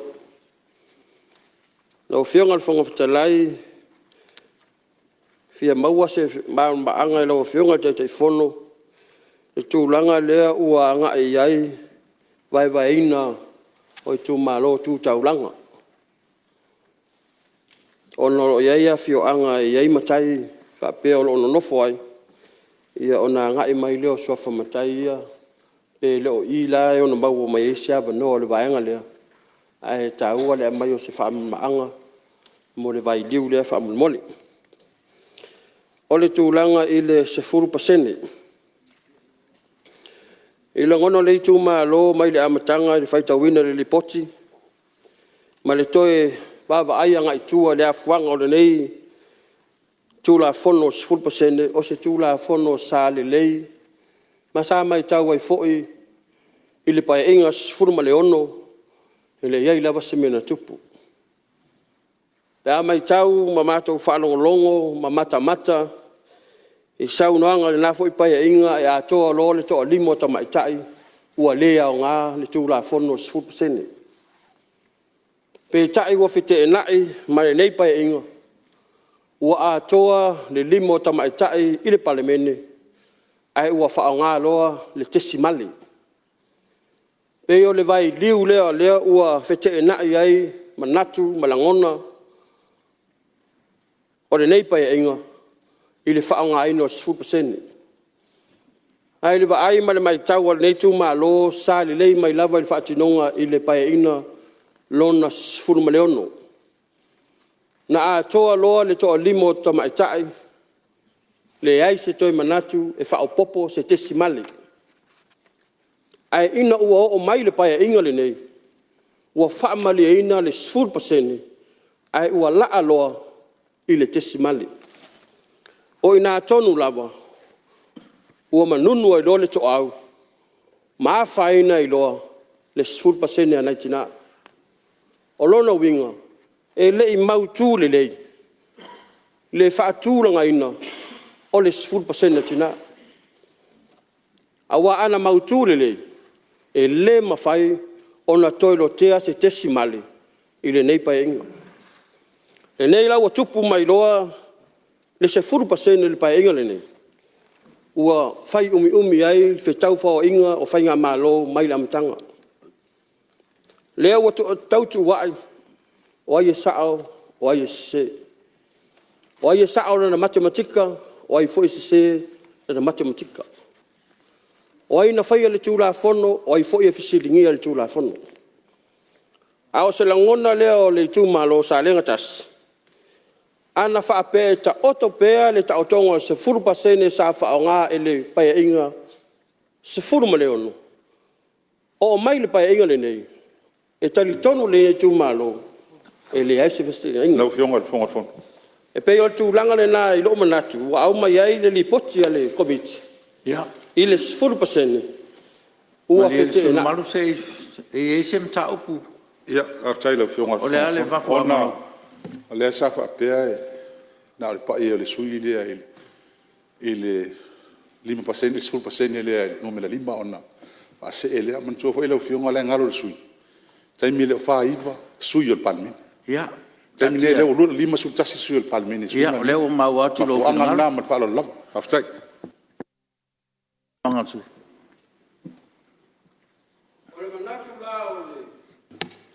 O le manatu la o nei tu malo. E le te ena le tu malo le nei le 10% mai le amtanga. Ai ina ua fete ena. O le sui lava le nei. O te tau tino atu. Ua te ena lo 10%. Ona ua whaonga le tisi male. O le isi tu e manatu iai le nei tu malo. Ua whaase se ina ai ma le vaiva ina o matematika i te tonu o whale aonga. I te tonu o le whale aonga i rona 10% o le 5 tas. O le 5. Ai a o mai lo le tato ngota fono o na sui lo lea o whainu mela. I lea o te lenga o se manatu o le nei tu malo. Ma to te langa longa ina ai a nga umalava. O le nei li poti. Mai le amatanga. E o mai le temi le nei. Ma li e le tai se fai atu se tala le. No fua. O te fsosone atu sui ma malu. O le li poti le tala no ina le temi le nei. Ai, ona toi o le pulenga whatonu. E ta pena mai nesi tūlanga ia na o le o tatou. O tau saunoanga i tūlanga au li ili whapena. E whautu ina no fua, ngai sa o pea i tatou li poti o lo ia le temi le nei. Ia o le whaalau te le ina o tō whinangalo. Ia ele i o le taimi. E tū sia ai ni tū la fon pe ai ai. Ia ona whatu a whaagau leo tō saunoanga. E whapu mai tātou saunoanga. Tono leo a maua mai lau whionga sui tai. Ia nga nei whaapitai. Le i ona mafo angaro tū lai ona o le sisui a komiti. Le mafo eno tū lai a wai. Ia ona whamanatu atu o me ta upu ne o uman whai ei whai unga whamisinonga. La lau manino le lei ma ta oto tūlanga tōna iai. Ia e fua wa o saudoanga tu la fua i whapea mo se o mai matematika o. Le ai e reo sao na. E le ingi mea whapea na o tupu. Ai mana tua le lei e lau a fionga le sui mamatu. O le whataua ina o tamaita i le tano e 10%. Ma fuanga fua na le ho mantua. Le aswa tai ala stofi. Ia laso le la e o fuuri. Whamanatu ai a naitina ma tamaitai. Ia te e to le sawa ino tamaitai. Leo maua. Ia me se lato. Lo fa ia pe ia mi o lima pa a to ta i o le atu. Ia be ia tau te mana tu na ia. Lo fonga su te tai. Ia e manatu o leo tu la mai lo fonga o to ma su il committee. O leo sa lo tu la ia tu su committee a me tau ne fa sa o fa mo le mole. Ia sa no anga le fa pe. E se le matematika i tonu po tua o ngai se nei tu la ia tu. I le sa o le mea. Ia fa so swani. Vai le mea to le less than or equal to sign. Na malama le mele o mau atu ora me fa pena na fa forma fa ya onga ele sa o le o mau atu le nga le fa wa atu fa tuanga su mamalu ya o tele fa tuanga o le o tu natu la fenga fa ftalai fa sa ina time le su mamalu ele o su committee na fa fsilia la na fa lo pele ia se ia milo ole na ia sa no anga le tai fono fo nei committee ia ole ta ua le vai ngā mea po tasimale o fesiri lan vai mong o tasimale o sea o se lima po se tangata pile winga na fa fesiri po se pifa pena la ngale fai mai le sui o le lima po 5 o le ala le point le o se tangata ola po se fasila au pena le fia fesili le sui fa mala mai le tulanga le sa no malu sui o taula fo sui tulanga le tar fa ngai lo fenga sui malu le wa mau mai fa tuanga mauta ia fa tai tai mo le no lo fenga fo ftalai ono o mai le vai nga le o le vai nga muli o le na tu nei tu malo ia on fa pele o se langona o le o te lenga o le na tu nei tu malo ia e lango le ngalwenga fita committee tu sa mai li poti o tu mai ia wa fo ile Fautu aina o le tātou Palemene, a maise o le report. Ia, manuia telefon tanga le. E yaso, se fo me manuia. Ia, malo, sa noa le. Sui o salenga, umatasi. Ia, maola manoa, tātou mauta.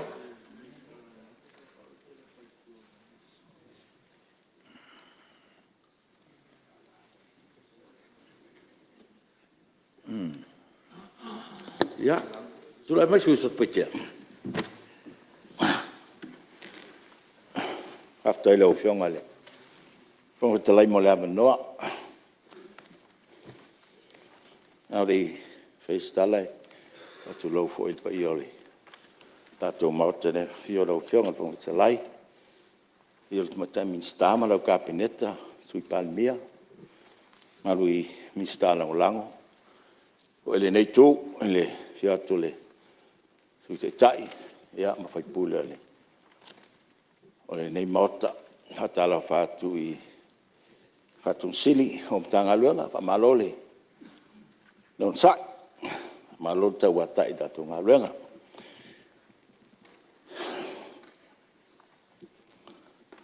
no fiona fa tala ia di fese tala winga le lipoti e mole tu vala o fa taila o fiona ia pe foile datu mota nei I to fia foile o o lo nei foi sui fatau va e vem se tas sui o committee o pe ona yai o tu la fontu mau tau le nga palota fatu tele fa e lo tal no me asu tu malo faftai au fa e ina la ba fa e fo ngale tu malo ya mo le su la faftai sa pe te e ngalu e aso se metu mai ai ready to serve, ready to act, all the time. Lau whianga whaftalai no mailele tatu li poti. Mo le lau whaftai le tatei whono ma le komiti. Mātungo whia li poti na lau lau nge tai au. Adu fo il poa nafi, poa na po o whai tau I he alatou so suenga na whai. O te moli alfa aftai komiti. Ona o lato le telia ina le tele o meia. Me tonu ai au I na o whapea. O alela fia ilo tu malo. Inisio whautuanga nei. Sa o tanolo tu malo. E whamaria iai. A tau whalongo atu. E sen mawo I ele alo tu sui. Pea o tulanga le pea faitalia el komiti. Fautuanga ia sautongi. E la vea isa paitea. Vai lua. Oisi o. Ai tulo ngatonu le. Sa paitea. O le pule. Tasi o pule. A lea pe o la vai. I fautuanga al komiti nei. Sui. Komisi sui. Pa maria tu ele o komiti. Komisi. Lea ia ai faa fetai. Ua le talia inga le tele o nge fautuanga. Wa fautuanga nei na ufetauinga le. Uma le leian ufetaua le tolu tusi nei wa confuse ai lo te mafau. O fa pea. Na le vivesio le tunu ule me mauale. To ina komisi nei. O le ono ai leo komisi. Ele ia se komisi o fia i se lato ripoti. E pei o tupe alu a i lo alu. O tupe alu fo ele taua ina ia o la o fai se komisi. A so e ngai. E toi fo i mai tato mota. Ana fai a tato e tau komiti fa Palemene aton ya o lo am la tona. Ai fa ftai le fionga tete. Fo no ya ma komisi. Ona o fautuanga mata ngo fi. O isi a fautuanga uma o te le te ai. E ini manatu. Ya tono manatu o tulanga la fa pea. Fai ngal ne o tato Palemene ia matato fainga malo o le taimi to iloilo lango le anga i luma le lalolangi le foi anga i luma le olango tanga Samoa e le tu mau se metas o me sa anga ile lima tau sanga taluai a to tilo ai taun faisin tau taunga ia ho nga tasi mal taimi le taimi le foi la ia le potele aleke al tato komiti tau hone na review ko ilo ia nisi o vaenga o lo tatou ngā lua i lalo. Paulava lea ole mata upura o fionga. E fia o ese leo o sapitea.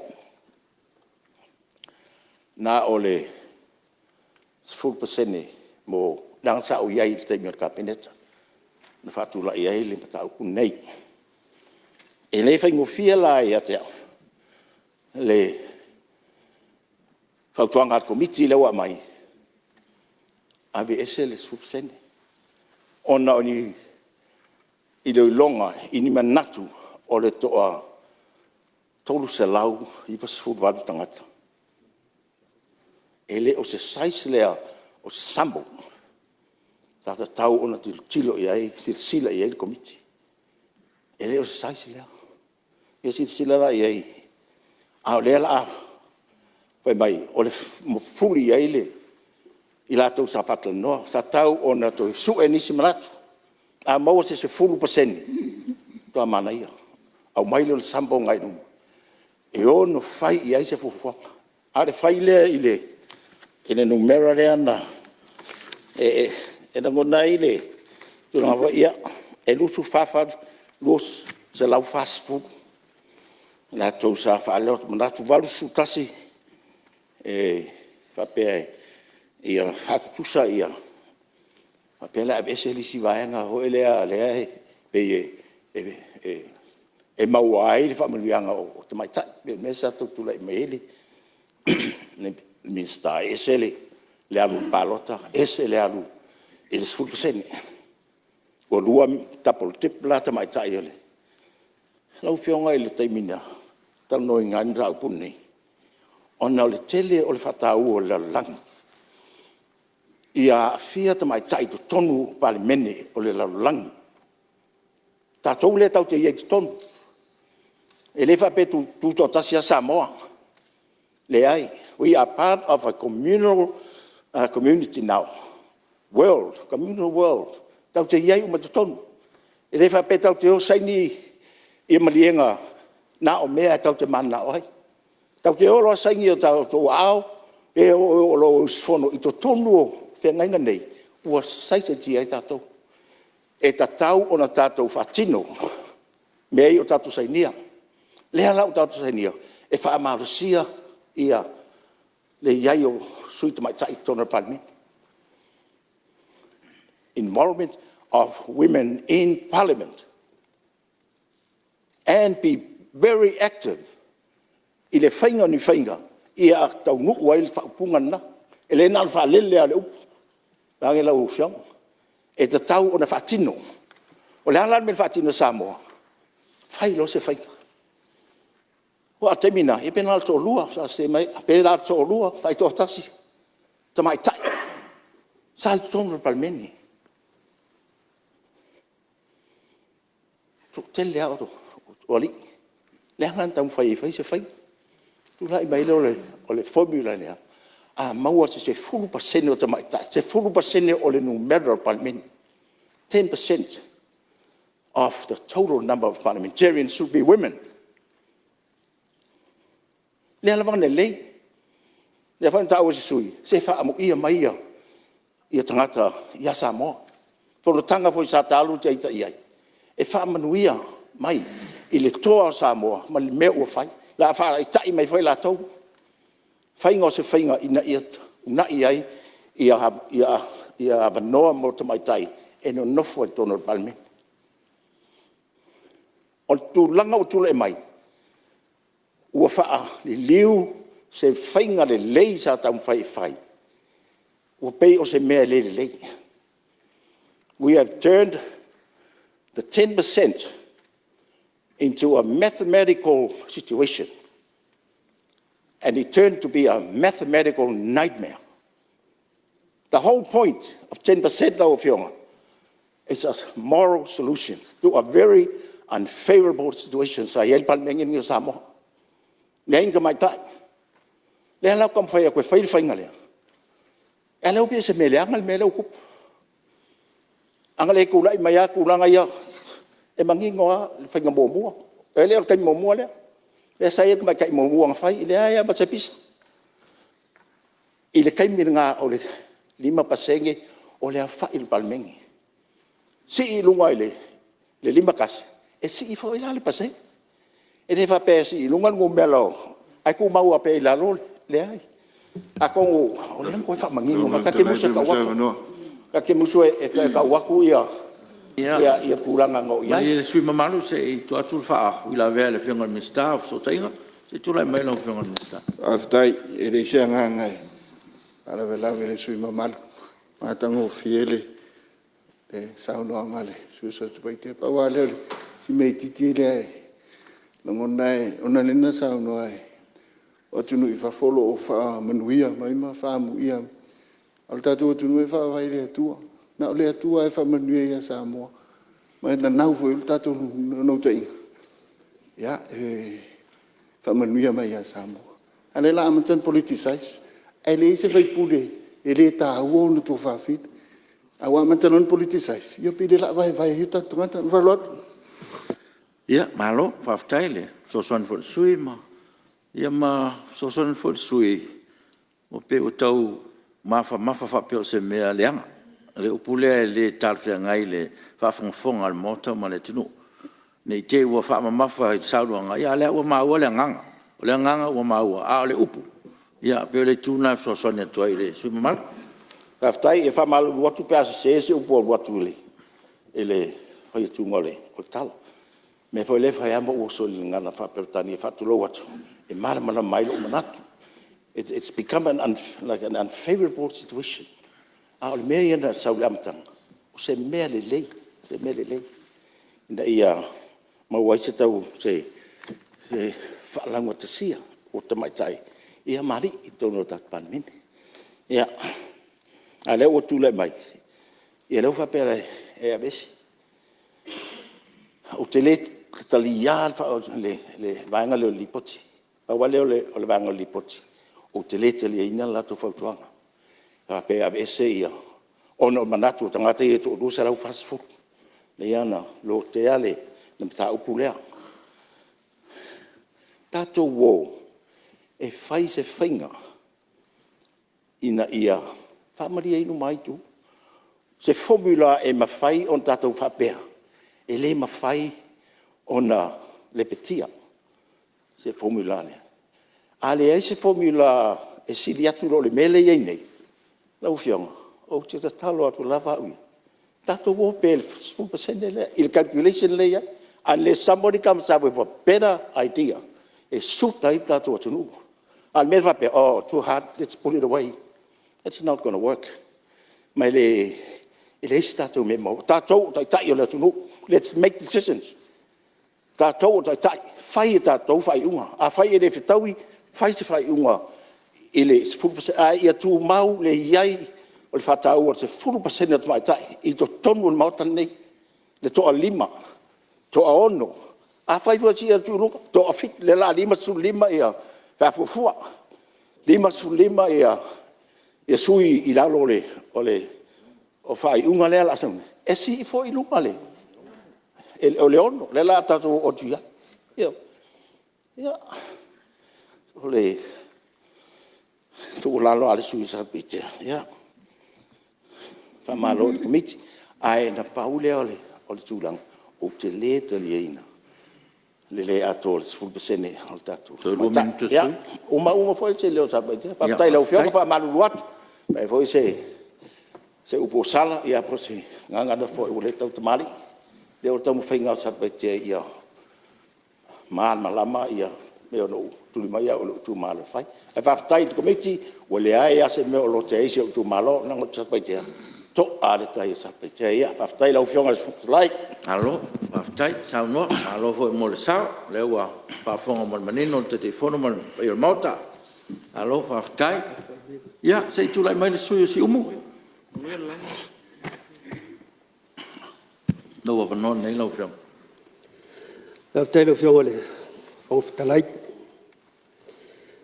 E o mo fosia no ai ne ia fe musua i mai ia na e uso ia pe fa ni matu lau nga fa tau po o fe ti ana lau nga fa tau po ka ko le mo ka ko makwa ia lo fio fo talai fa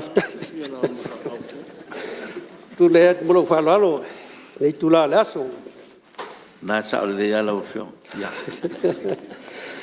ta lo fa lo fio fo talai Sai pai maurunga al mortal nei. Fio no fionga le. Te mai tai Palemene. Fionga le sui Palemene. Fionga i. Lim te mai tai kapeneta. A fio foi a fionga i li minsta lango. Ya. Fio foi le tuangai. Sui tai tai ma le malu. Fai pula al Palemene. Pes foi o matu nei o sui fou. Eu tu la tu le mo ta mo ma tu sui fast ya ele fia fai foi se manatu pupu la vai tu la fono e pe ta ti mai nei am sale le mo la no e mo le lo fa te lu tu malo ya ele fai nga palota na pa atu nei ya le mas foi tá põe a Samoa fio a mamado malo pelo masiofo sui Alfonso sui Tofia pal faltua mas foi ole fio ole famsino sili male malu le famsinoga mas o Samoa eu na tulanga fa lu pelpuina la le o es famtalanga ai nei tu lau te moliat lo faftai lo fa malo tu malo pa ia sa semua mai nge lua te lai nge tu mo lai nge sa tu u o le fale lua tu la fale fogo ala taua tai le ua mal malu fal tolu e mai se foi ole tapo inga le fa ngalo pa ia le tua lo fa pena na talo ke wa se manuel tatu tu malo fa malo talo faftai ta pai ya mai se foi le ta po inga mau I faltuam tausi sao mal malu tatu tu malo le ngata I Samoa nei so se tafa la langi yo na tu la fia I tu langi fia lo fa pena na tap po mai ai malo afte mo tal sanga te tonu sa tele lava lo tu sao ela mai faltuanga yo tu ainga tatu tu malo ia ina ia lago ino tatu fa moe pe no tatu to tu lai mai mal manuia fa moe fa tai ia se aptalanga le male fa tai tele laval tatu tu malo Whamalo, leo tau, to e tusi a mai, ia e whai elo whatau waa. E whai masui al tatu i tu malo il Palemene. Whaleo ina sa tu finangalo. Te ono tau silfia, ma fuanga lo tula ese, o le nau nau. Na ia monia al tatu i tu malo, monia le atu, monia le malo, ia le monia foi leo tatu ainga. Whaftai tele. O whionga le whangfutalai, e mola whaftai le whionga te fono. Ma le komiti atoa mo le li poti o mai ui on whata oto mai. Ua matangofia ia nisi o vaenga wa tuina mai. Ngona ele fia mo le. Paisa al vaenga le i toe whata oto ino i tu malo ia sa. Whata oto ese mai le i le nofo inga te luai.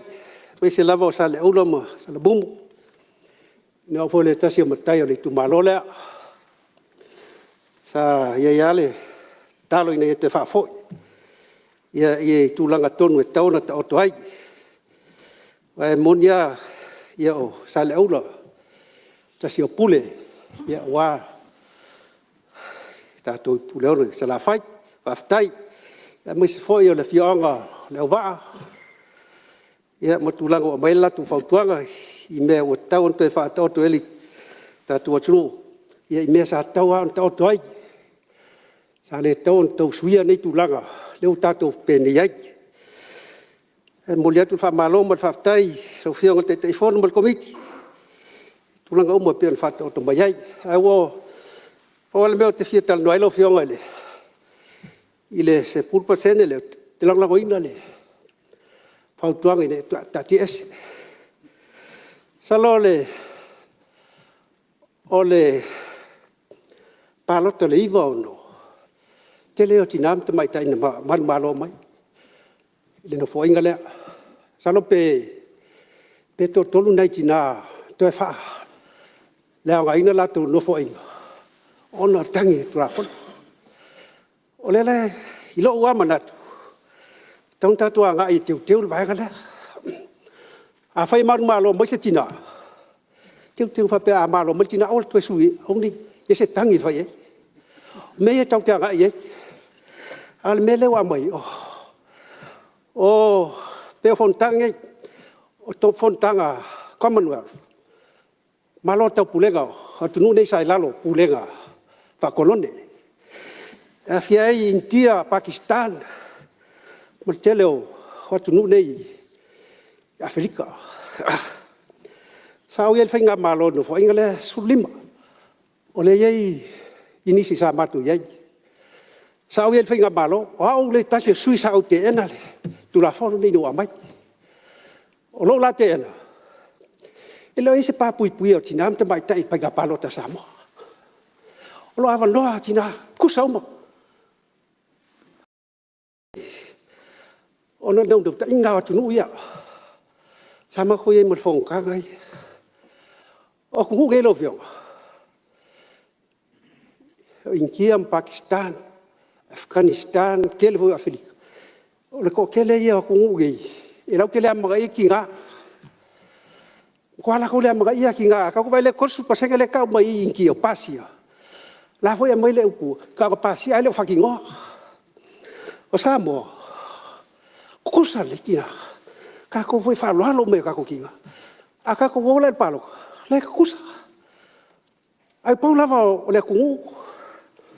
Ma le kumalo kaka lava lako ki fifilia ai pau ngale o le mga kuiei o le nganga la o akungugi e fi ngau mai nga ia kelingi lako ki ngai ko Palemene e fi ngau wale mga ia lako e akungugi aka ko ia le po le ala pele yese ki nga o lo lava fi ngalo o le mamalu Palemene e fa ka wai ki nga ai pawalga le mele lo fionga i lo kal konga ai sao ke ai le lo asu limba sao puya ya ngau fa nga inga le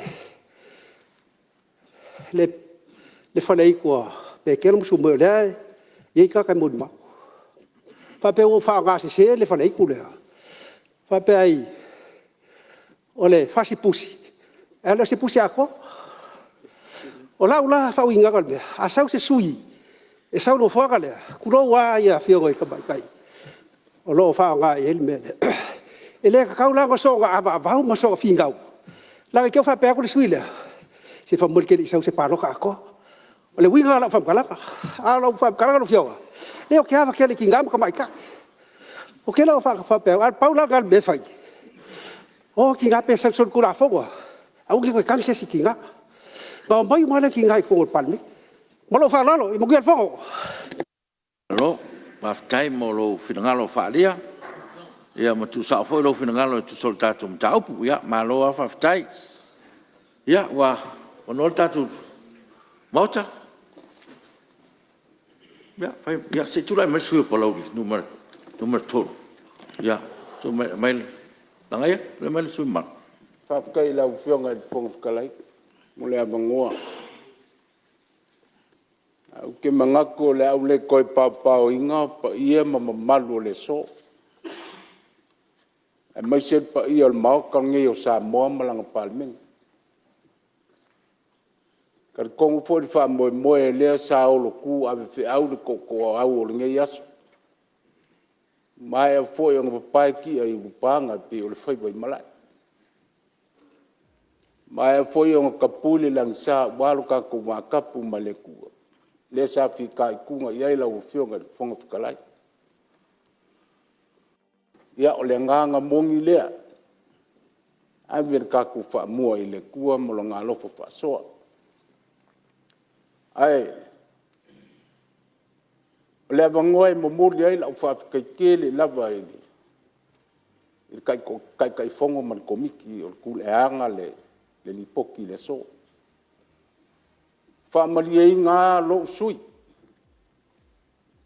Fa kai wo ko le va ai fa i o kai ngef. Wo ko sila fa i o kai lo loko e sila mamau. I se awala ka oko ai le fainga malo ma le malo Samoa i se file mu.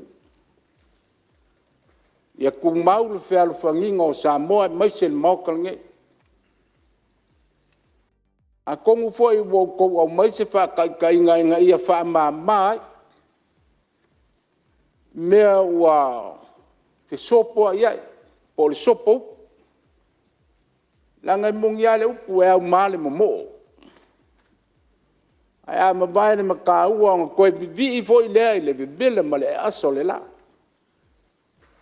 E o ngau mai me whaka oko mai le lipoki. Ai whafkai. Lau kou ka penganga maea. Ko whanga e ko i le wau malu pe a mavai makangi male. O le kula fongo pe o ngā wha maka iai. Manga ia. Malo le ko wha fursai wha lau ma mawha ma le ukanga o. O le whakakia mainga o le lipoki. Ia o le nganga mongi lea. Ko e wha fo i Samoa i le mea sa sawa i longa mamalu. I le waka puia ma le wango ngofo ai. O i kumalo. O ngu. Paenga malalo whanga. Langa safi le mu me uma. Le ai se vesi. Papai la mo ko fa le ko fa fo. Ai mai se ku malo ya wa fe ku ngai.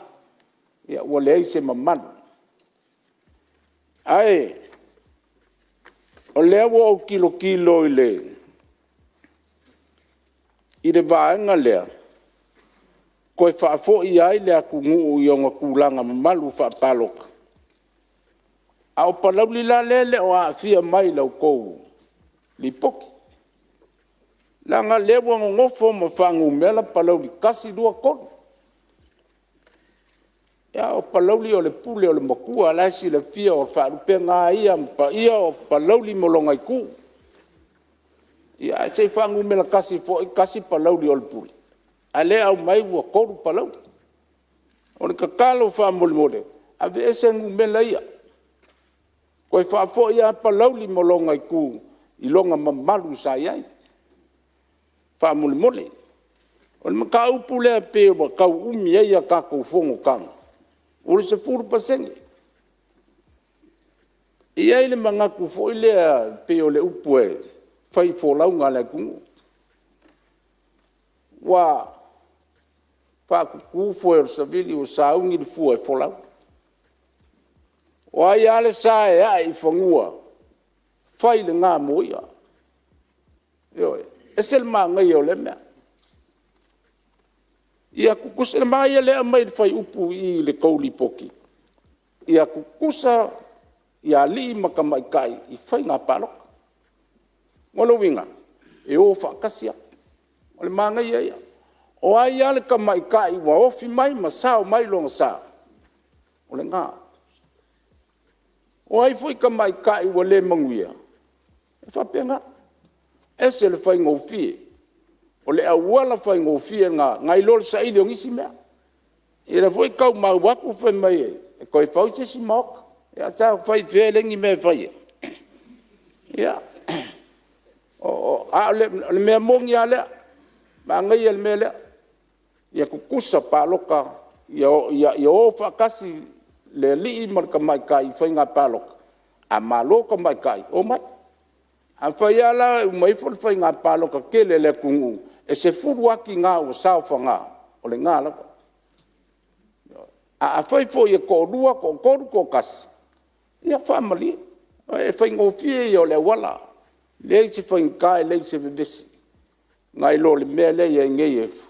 Kamu whai e whaamaru. Si awangi o kako whakai fo ia kungu i whafo. Awalango sa moa e mamala. E mamanga. Sa moa ye o ngā paia e. I le so ole ka foe inga paia masao sa moa. La ngai ave ale wha amua i le ali por ka mao le ainga o le uru le ainga. Ma malu ngā o sa moa. An kako whakai loi whafo. I al mele kup. Ngā mai le wa o waku sui o le si kumalo. Ko rua sui, ko koru sui. An kako ngō sao a i le mele. E se le mamalu. File mu me uma. Ia, e pe o le, si whaapopoaku le i le mea. O le vaanga le kaupaloka fo i le, se kele meo ke fia kalangoa i. Ia, a lango le i le avangoa muli la ufionga le whingkalai. Ia, e winga i ngai le mamalu ma le pai o le akungu ala le whafo. Ia, mailo lako whaakukuanga mo lo lako ngau. Ia, inga ia whaakingo le lako paloka mo Samoa. Tala la whapau isa ukala whai e ke le se avangoa muli mai la ufionga le whonga whakalai. Na whapau la ukalai. Ai, mo lesi kai. Ia la au iri aku ia mea o mawhau ma mangau mia. Sanga whaale le ia ele li poki. Whaakai mo li poki. Ka lia e le suiringei o palauri. Ia vaanga umo li poki. Malo le on sai. Malo saidi. Mangi el fongo. Alo. Tawa, whaakai mo le lo sao, ia me se foi le sosongi mo palauri, ia leo whaafonga mo mangengo le. Te fono mo komiti. Ia, mo se fia, e le ko yese sia pango li pokiringei, ngā le kasi alo a vanoa, a umalo 15 minutes, ia pauna nā. Bele ia malo mo lo sao. Ia, a vanone stasi sui, oi, ia, tulai maile, sui malu maile pata i tupai runga.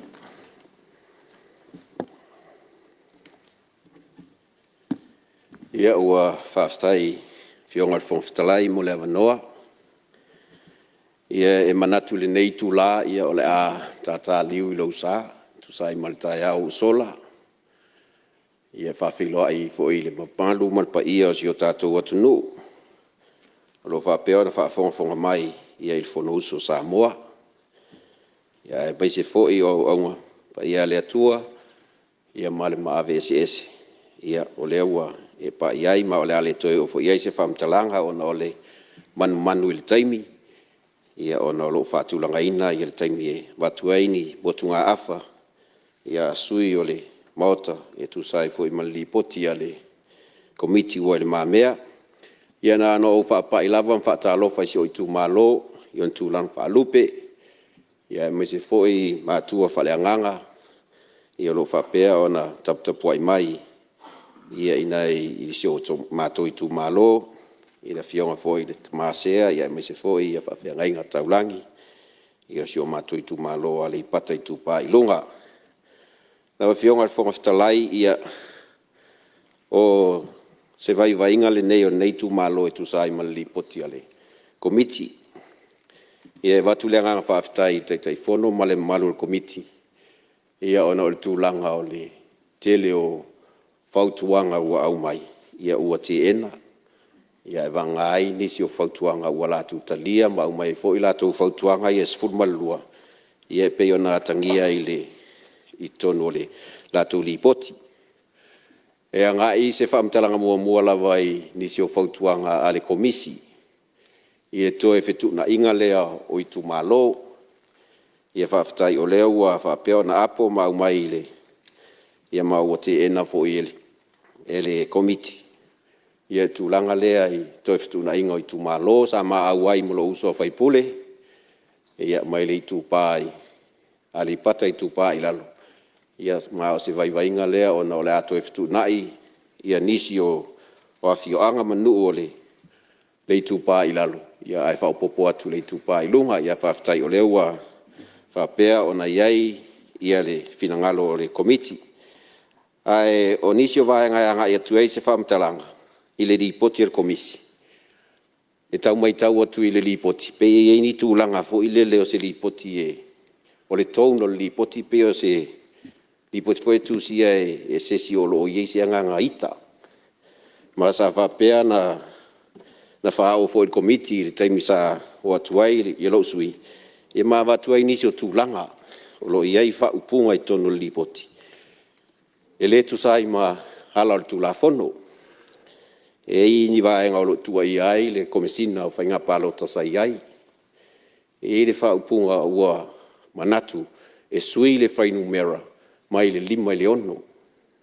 Decided. O le upulea le whauha. E le o se decision nga whai e le komisina. O le whakongunga al kula fongo. O lo lava e direct me le kula fongo le komisina al kulanga kaunga whai.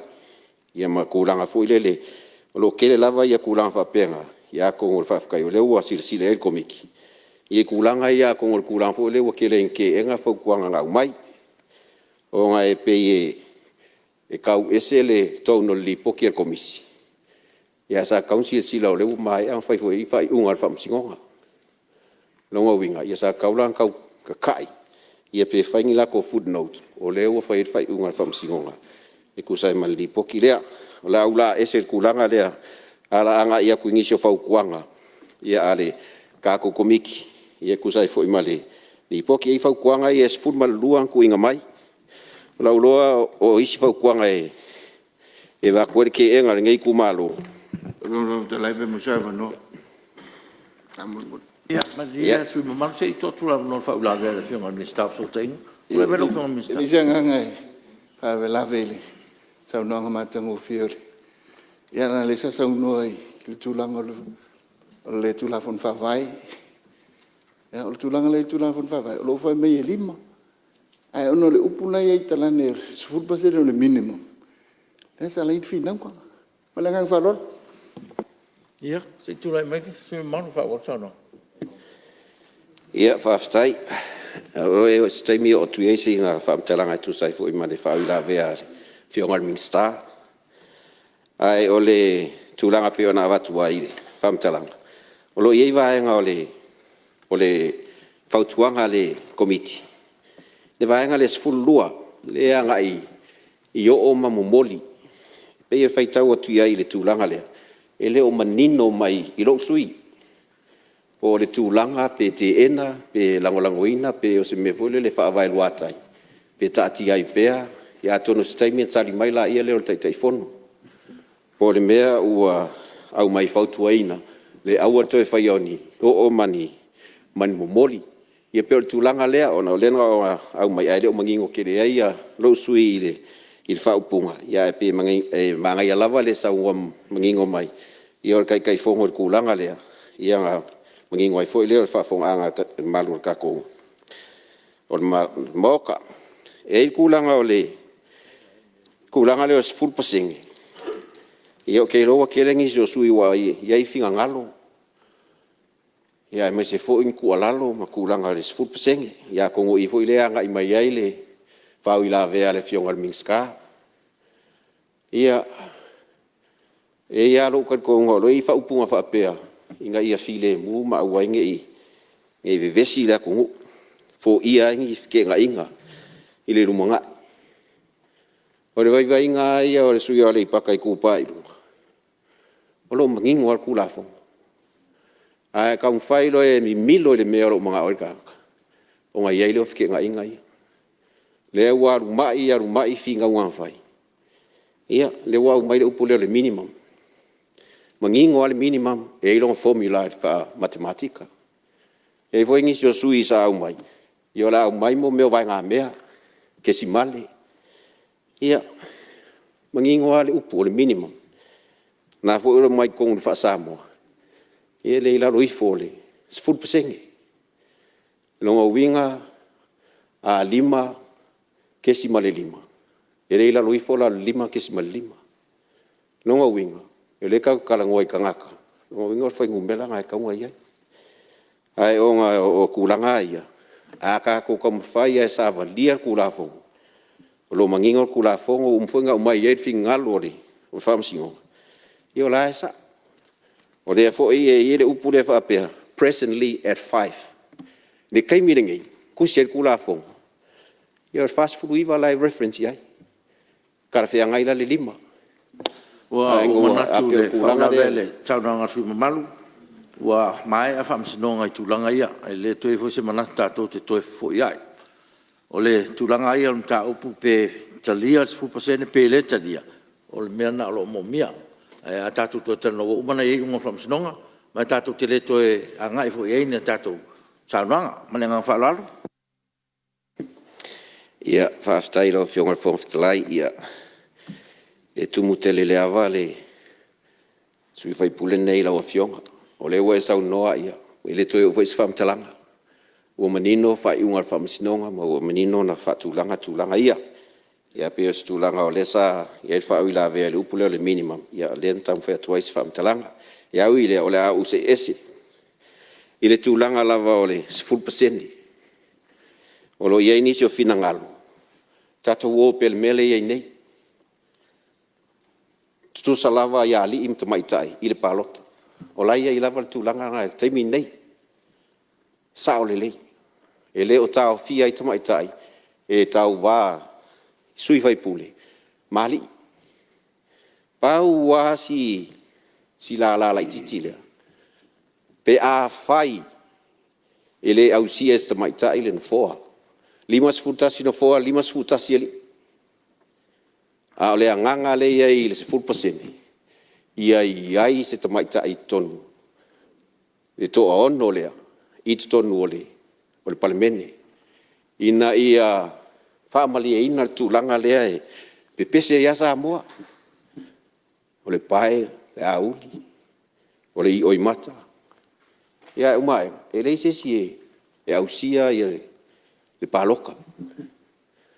Ke ilo le anga kongu anga lainga kamu fai kulanga lea. Ia kamu fai ia ingi sui kamai kai.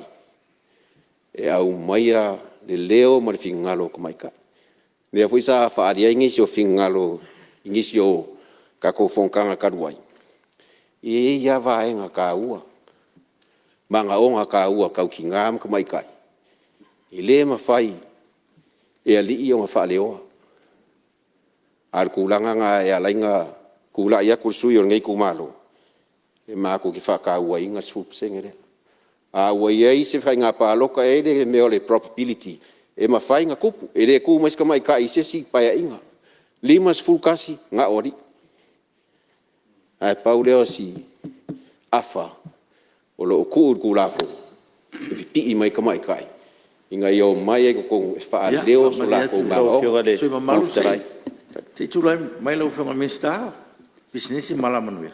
Ia, o te tonu o te leni manatu e whaari le 10%. Ai au lava o na whamanatu atu tātou Fonotaga fo le nei aso. Ia, o foi fai mo, fai malanga i whafora o fio. O le tō tele o i lātou i whafu. E le tano si 4%. E a mai le lātou mo onga ma whamonianga mo Samoa. Ona uta ita ia se tina Samoa. Tina mo wa ben Palemene.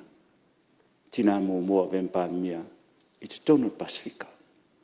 O mea ia e whaavivi i mai e Samoa. Aisa, o whatau e Samoa. Ia tina. O le la e o mai leso. O le o tatu tanoa. Whamei le whatau waina. Te le whatau le i nei tu. A bita. Ia po watu te le whatau waina. Ia tula i atu te mai tai Palemene i te mine. Ia o le mafua i una i tūlanga lea.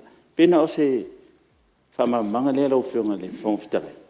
Ne ia tau fu ona manino e tātou mtau. Tai? Ia? Ia, whaafitai. Lau whionga le whongwhitalai. Whau i la vea le. E te whau i la vea le sui le Samoa. E te whau i la vea le Samoa Minsta. Lau whionga le ngai onga ia whamtaranga Samoa Minsta. Ia, se taimi. Ia rua wano. Ona e whapele a mana ia le tūle te tai o malo. Ia. I le taunga mali o mātou whalongo. Ia rua wano. Lau whionga sui mano. Ia, e al taimi ana. Lau whionga o le tali atu. Ia si tali atu fu i se taimi. Wa ana lango ia. Lango mai. Ana whaolango. E leo lango mai i tātou whainga malo nei taimi. Ia. Wali e le Samoa lau whionga Minsta. Ia, tonu e se taimi ana. Manino atili leo le langona po le nganga sui. Whaftai lo whionga whongtalai o no le manu le a umalot taimi o tau whai atu nei tu malo. Ia al tūlanga pe on sau noa fo iai, whau i la vea, ia lo uso a misa.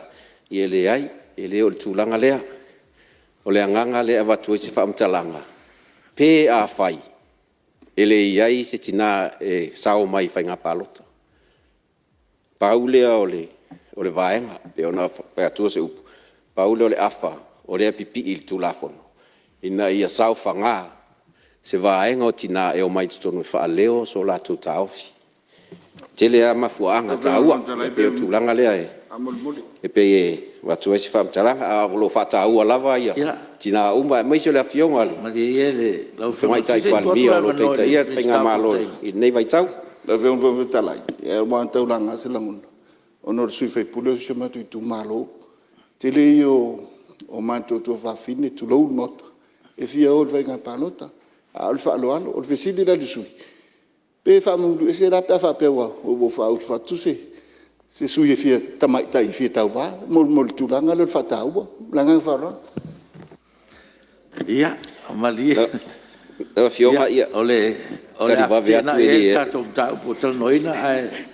Mali e le, ia. Sui mama, ia, whaftai. Mai tau atu tau whai mai lau sau, no? Toe rua o minute. Leo whionga ia o le tūlanga lea o le atate mai tau atu ai lunga le wati o lae. Iei nei o ta minute. Ai, taliwawe atu e leo lo iei lava le awa noa tutusa. O li ima ta maitai. E pālotai. Ai a whai loa e le ausia le sau whanga mai ta maitai. Ia paulea si vaenga e. O lo o iei le whai tutoa lea. Ia mo tinam ta maitai. Ia na ngai mai lole i tonu. Tātou te nuti mea whatasi. Wha leo mai lātou. Lo lātou mana onga. Le ele mwhai tātou o nai loa ma. Wha leo. Ia whaftai o le tūlanga e angai atu iai. I le tūlanga i tātou whai ngā malo. Wa te iloa vai temi lea o minsta lea whionga i tamaitai Palemene. Sa whaatūlai mai 10% nei. O se tasi leo pine wha mau o le. Le atunu neo Samoa. Sa avea ma peo se futu pula i atunu o lalolangi. Tau la mua i me le lei, tūlanga u whapea. Le afu ina lainga whaku le kanga luonga ki ngā muka mai kai. Paenga umangei. Kai mi foi ngei kongo le public servants. Ia, o dominate ta mai tai a whaululunga o mtanga luenga. O se la asanga, o se outcome le leilea, tamu whainga ngā umai ai. I nā vai taimi. Lea fo ua sau noa ia nisi o tātou mālo ia sa tātou whaatasi ana fi mai Tasmania. Ia o lai e quotai Samoa i le wha tūla ina 12% o tina i tutonu intia. Ia tere fo inisi atu nua whaataitai. Tau la mua Samoa, stamai atu motu. Ia tele mea ua tulai mai. Ma o se mitanga fo i lea, o tātou tangatanu, o lea ngai atu I whafo I Fonotaga. Ta o I Samoa, Fonotaga fo le sa whai lua fe sulfai Samoa nei, iei le ingoa Samoa pathway. Po fea la le au ngā tupulanga, e tau o tulawa, le ingoa Samoa la iei. Ia ma o tulanga ia, e tau te ngai iei. E leo whapea tau mwhai e sui whainga mai whafo. E le o mai whafo, whai atu a tātou. O te mai ta I o pae ma auri. O le mana onga o tātou. O le tātou whaaloalo. Ia I tinam ta mai tai. Ia e ona o lea ua saunora o fiongo o mai alu taimi. Ia ana o se tūlanga na atun Moseva no isis taimi ia wha mai atu nisi fo I o motu ngā awha. Ia o lai whaafonga si o I tū malo. Ia o tātou sao lea. Manuia Fonotaga. Whaftai. Tai, maulu sao. Sao le. Pionga sui malu mai di pate tupai runga. Ya, amanone stasi sui. Tulai mai le sui o vaisingano numero tas. Aftai lau fionga le. Pongpitalai, manato le ua. Mae o na tuwa o fono le langi. Ia wale tanga lo amatua, le tua foa. Ia o ua whailo fo I le swaseu. Le lupe mua wale taita inga. Ia leua sao mauli ai. Ia le whamui moyo nei aso. Manatu e whatalo whalo ia. Leo whionga le whongawhitalai. Tumai tai Palemene. Sui Palemene. Ia a whionga I Minster ka peneta. Ia e ale sao whainga. O Minster o loo lango iai Minster ka peneta. I la o tau whautuanga. Patalofa ile, pionga ile, sui taitai o le itua ngai. Ia mai se foi o sui mamalu. Ia o lo o ngaia le tātou whainga malo. Ma ne foi ile, whaafonta puai, le pionga ile ao le malo ma le masiofo. Sui o le fono sui tofia, whaamsinusili, ofisa o whaamsinonga. Ia, patalofa foi, paululunga mta ngā luenga, na o fionga ilu, tumai tailo ia sili. Patalofa foi, lau whainga luenga tutofia le atua, tala whauto, ia ua le atua mana na ngā luenga, le ngata I Samoa nei, ia le lalo langi antoa. Ia, patalofa, whapitoa, sio I tūmalo, vai singano numela momua, taiao manuia tele le neiaso ia maise le Fonotaga. Tusa foi o le lipoti e pe on whataoto. Ia I le laulau a fono le nei taiao. Ia, salis taimi o lao o atu ia isi whamtalanga e whatalofa. Ia, ta maam tina mātutua o si o I tūmalo. Ia, o leo ula foi le I ula tapua I whaiva. Ia, o le urufale ma le urufafo. Ia o le atunu, ia mai se foi o whaiva la o tau whaipule. Ia o lo whapea o na filo ai tonu o le tāntā ngā mamanu o Samoa. Ia wale manai nei o le whautunga tangi. Ia tapo I maia, na ngai tā ua le lipoti. Ia e peo na folsia. Ia e peo foi o na iai lo tātou I tūmalo. Lau a whionga le whongawhitalai. Ai lei o se manatu. Tusai o le lipoti o le komiti. O te fia whaleo ina le ngang o le whaafitai, whaamalo le komisi. Ia mai se foi, o le laulau a fono, o le komisi e pei o na iai le lipoti, na mapu e ai le nei tai ao. I le maitau a ia ma le whaitau a wili ili a le nei tu malo ma la nausu ngā fono, I le lipoti al komiti e ese le matang o fia I lau lea whaitau. E le ngata e whara li le lei le tāpenanga. O lo au mai ai fo I tonu, ni tu le lei, a wale a ngai luma o le tātou whainga malo o lo ua pale mai le taimi le nei. E le ngata fo ina, o lo o manino fo I tonu le lipoti, ia ni lape, mani tu fo ina le a toa ai le tāpenanga, ale nā fo I whainga malo ua mamai atu. Pei ona I totono le lipoti ni o le tāua lea I lou lea usu ngā fono ma lau mata mata iai I le tāua. O lona winga, o fautuanga ma option e tele o mea o loa mai e tono le lipoti le ala komisi. E te tau ona tātou tilo ma sila le iai le maota le nei. Pe a fua foi I le whātau tonga o le structure o le komisi le nei. Ia e moni ai. Ia e le o ni tangata foi e tuu maua laloina o tangata o whai longa. O lo lama lo lātou I lo ma le whaasoa na whaapeo na umai tutonu o le lipoti le nei. Ai ei vaenga o te le aua iai I tutonu o le lipoti. Ai lau ia whaitau mai le amatanga o le lipoti le nei. E tele amea tāua o lo whaapeo na umai ai. Na mafua ai o na langa fina ngalo. Ia mao o ai le nei lipoti I le komiti. Lau whionga I le taitaifono le komiti. Mātou te wha malulu atu. O le langona o le neitu malo na fua I lana ia lea whaitau. Ma o le langona fo I lea o le suyus fono le neitu malo. Ai momoli le nganga whaafitai I lau whionga le taitaifono. Sui taitaifono e maise o sui mamalu o le komiti. E le whaingo fie la o tau ngā luenga. Tu sai pe o na iai le nei tai au. O le mea mua e fia ho o iai se tala le nei tu malo. Ia o le tūlanga e pe o na iai la o tau whaaloalo.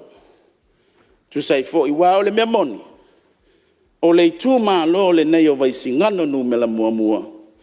Na mua fofola ina le whaavaa lea matatalo I se tofinga o matia ai tu au I le pule a vaisingano. O le memoni. O le memoni. Lea lana whaalongolongo le tu malo. Whaafofonga fo I Samoa. I mau fo I na whaata oto mai. E lango ai le maulea. O na o loo iai. Pule I sala fai. O loo whaapea o na iai. Le lantou a langa whaapitoa. Ai amatia mai te tu au. Ai asa fotu la fai e pe o na lango ai le maua vaisingana. E leo le na. Peitai na wa mai le na o fionga le fonfitalai na wa mai le maua le komisi.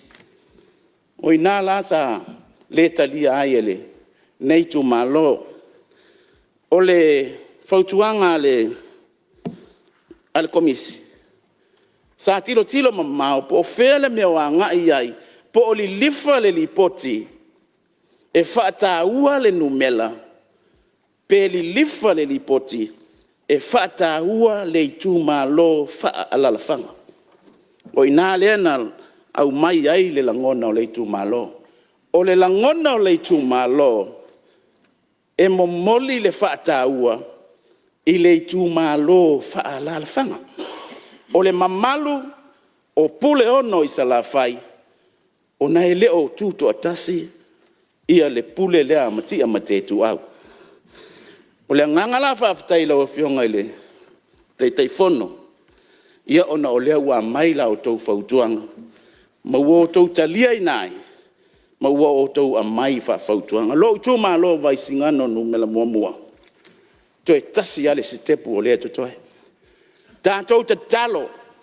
ia to tofa manuyanga, I le pulenga whaton, o le stepu muli, o le nei lipoti, ia tō mai lo au tau matu pala, e a watu ai lo o tau tofi, e pei o na fina wina, e la o tau whaipule. Tā poi mai, ta talo, tātou ana pongi, ia e au mai ele to, o le ale taui, o le ale tali e amai e le pulenga whatonu ia o le tali le nā mai le atua.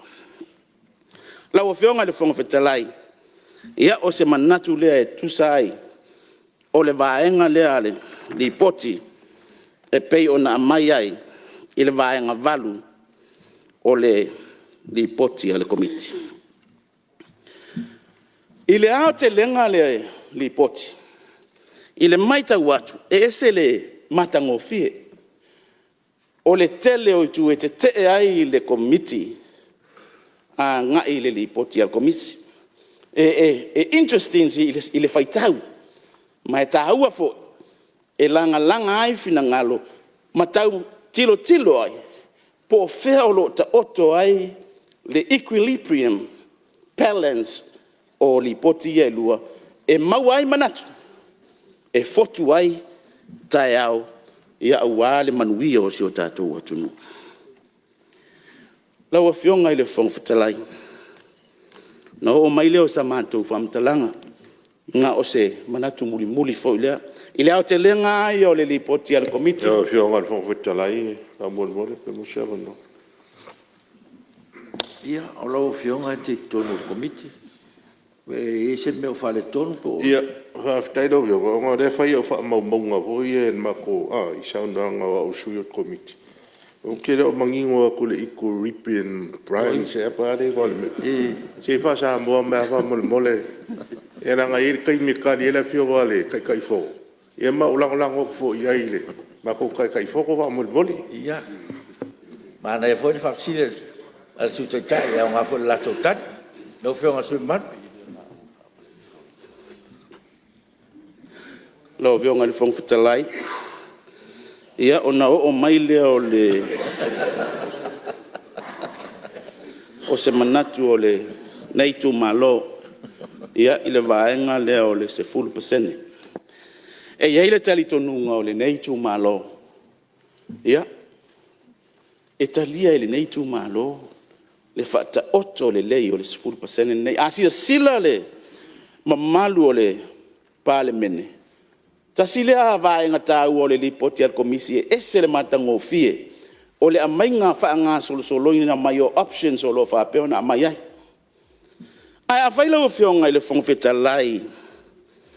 O le tasile nei o whaamalu tātou te malu ai lalo o whainga malo wha te mokalasi. Ia, o lona winga. I le talito nunga o le nei usu ngā whono. E ta tau o na o tātou lango. I le se 10% nei. Ale ala wala e whai. Tātou toe no nofo le le ilalo. Whai se awala e pāleni le le iai. Ma ia awa ai ma mala malama le tūla whono. Ina ia awa nei toe tūla i mai whe se inga. Hau le tā ua. Pei fo iona. Tutulu fo i le maota. Ia. Le fionga fo i le sui mamanu. E la ngona. E la ngona i tino. Fataua le sao tina tamaita. E mafua isa. Langa e amata mai ai to tonu o tātou ai. E mafuta matina. Tolu lo aso e le ise tina. Ia. E le ilo le mea e fesulu ai ai tama. E iai ato finga. E iai au nanga. Na lai ona foa e le atua. E ta tau ai ona whaatino le vaenga ni. Tau ai o le mai aso le nei le whaitaunga le tuspa ia. Le whakasa. Lo whatau ai. Ia ta maitai o e seta. Na fia ni wali fo ia suelu ia. Na manao e. Ua whaitau vanga tau sala. Ta maita. Manao a suelu. Si a mai lunga ia. Ia vasati. Mai mana o va foi va sati si sila le la langi le la le le o na fale tua la le mena tu le usta va sati le lola na bala aulo ya eset lo fionga al fonfutalai on sai mai la val sui se tu lai mai ya tu la vala fionga po mata va sati le rife ile la po va sati o lo ke fia mam la mo ke de lo oi ia la ngale ta ugal sofa va sati ale sa fa ile mtamua le ia. Hau mai sa ranga sui o molo tai. Ia vaftai o le nganga le na o le te lenga e lango le nei tu malo le fata oto le lei o le se 10% ina iai se sao o tamata i matina mai tu tono le nei Palemene. Panuia lo fionga ile o vetalai manuia le usunga fono Samoa. Alo sa no ile o fionga sui malu. Ia vaftai fe molo sao o le o fa fonga mal tol pa ir mota. Ja, lo ye la va tatu avno mo sta se sui fi sa no.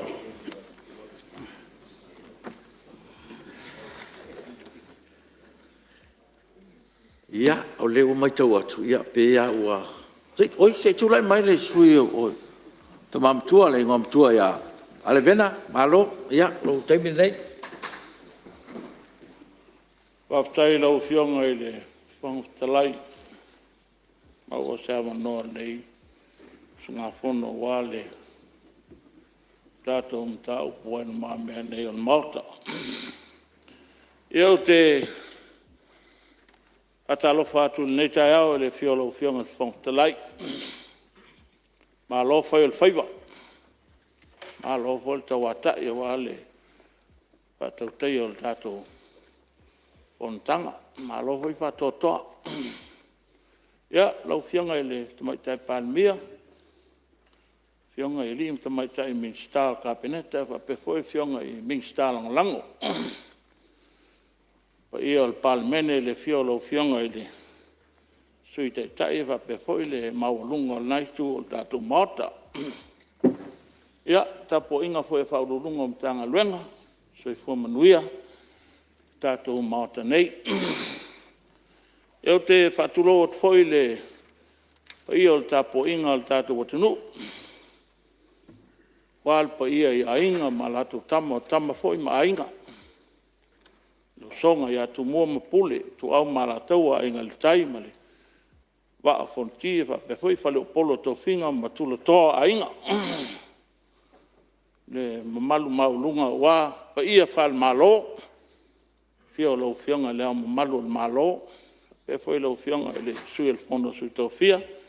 Ia lo fionga le fam sinsilia va pe foi le fionga il presidente del fam snonga no swafa. Le malu maulunga o paulunga o tanga luenga va pe foi tato tunu. Ia matua lava le tu il pai o tapo inga i whawhengainga taulangi. Ia ia kare sia kerisiano le tātou tunu. Lo whanau no manu, ia matatalo ma tāpua ia whaiva o tātou Palemene. Meise o tātou o whaipule o whaitula whono. O wase manuia o tātou tunu. Ia o te whatalo whatfo i le ia se o tu malo. Whalata no malwha. Lau fionga le whautalai. Te fia vene ia wanoa. Fia mole to ele nganga whawtai. Lau tu malo whaleata no melwha. Le fio le alo tuitonga e wape foi le whalsata laua ia la waki moko pua. Ia, se o nuu foi o tau tua mua e le fio ale mauru mo la inga ma le ngafo seanga toe le tuloa sa tu mfono. Lau to whaile wa ulu na whale lima ye a inga e whawhaleata. Ia, e whape foi wa ia el tapo inga ta mātua ma o sina o le tu malo. Wa ia i whawhenga tau langi o lo tau asuina le ipuai o le ola o watono si o mātou tu malo. O te mole tuele nganga whawhtai tele tu sai ma le whainga filfilinga o tātou tu malo. Tātou whainga paloto o tuana iat. Malo whawhtai. E le mawhainea upo na pamtalaina le nganga whawhtai lo tau finangalo. Tu sai malo mana onga. Ina iau whase atu le whainga malo. Whatua tua le tua Samoa. Tasi whawhtai whaleata. Whawhtai lo tau lango ina se manatu. Tāte au nei. Ia. Pa ia e o tātou nu. Mo tuana ia polimo o tātou whainga palota. Whainga filfilinga o tātou tumalo. Lo tō ainga sauru. A fia mai e whauau tātou whainga nu. O a nei iau. A o e tai au. O a uma mea. La fonga matu iau. A uma lava tulanga uma. Ele tem meu whainga palota. O uma nā taimi. Uma nā taimi. Mea lena fia mai e sul lalangi nei. Ina ia tō whea alwhani. Ka kongo o mai e whaita tonu. Mangalo uma me uma, si sila mai le tua. Ia, manuia tele tatu. Tapo e mea man manguia falaka fa. E leo koe umi foi lei meo toile, lei pa e inga. Ia e tau pai atu, ko anga e whaasoa uma milionga leo waraku. Leo uma na tu fal tato vaenga mulbuli leo le. Tu pele sa ka ofinge ki, po va pe ufa ingi o campaign. Leo uma, leo fai ka kolipoki audit report. Rako malesi milionga lua o kolu lua o fa. Ia, kali men manguia le alaku lua o fa, lua o lima o hongo. Manguia ngā kako kumalo. Ia, lau fianga tfau talai. Ia, o te... Ia, ua, o vale peina le. Tala, ni poti lo. Wa, saunoanga le. Sui mamalu mai whalata numero wha, le ngā mtua. Ia, o le mea siri anta ua le wai pa i lo tu malo. Ia, o a fo i mea o tutupu, sa tutupu. Ia, o leo whaafonga ma le toa le tu malo i lo fina ngalo. Ia, teu ma whale lei le tu malo. Ai, alo i luma lo tu sa wale manuia o le tu malo. Ia, taru eo na o tato tau nuu le. Tato teimi malo lo. Ia, mau se ava noa pe a watu soifua le mauta ataya. Ia, e whaawa waile, sa unuanga al sui mamalu. Ai, tato saidi i malosi. Ia, a wale tato as fono foi le aso taiao. Ai, muri atu whaaftei tele pa i le mauta nei aso. Wha malo le usfono, wha malo foi le onsai. Ia, i lo tau sao, nesi usau sau noa nei aso. Ia, leo wha mwina lo tau sao. Ai, tato tato soifua le aso fono ataya. Whaua wai foi o tau finangalo, ia matalo eino neli poti. Ia na se whamanatu al no fua, ia le foi pia na mau o tau saunuanga.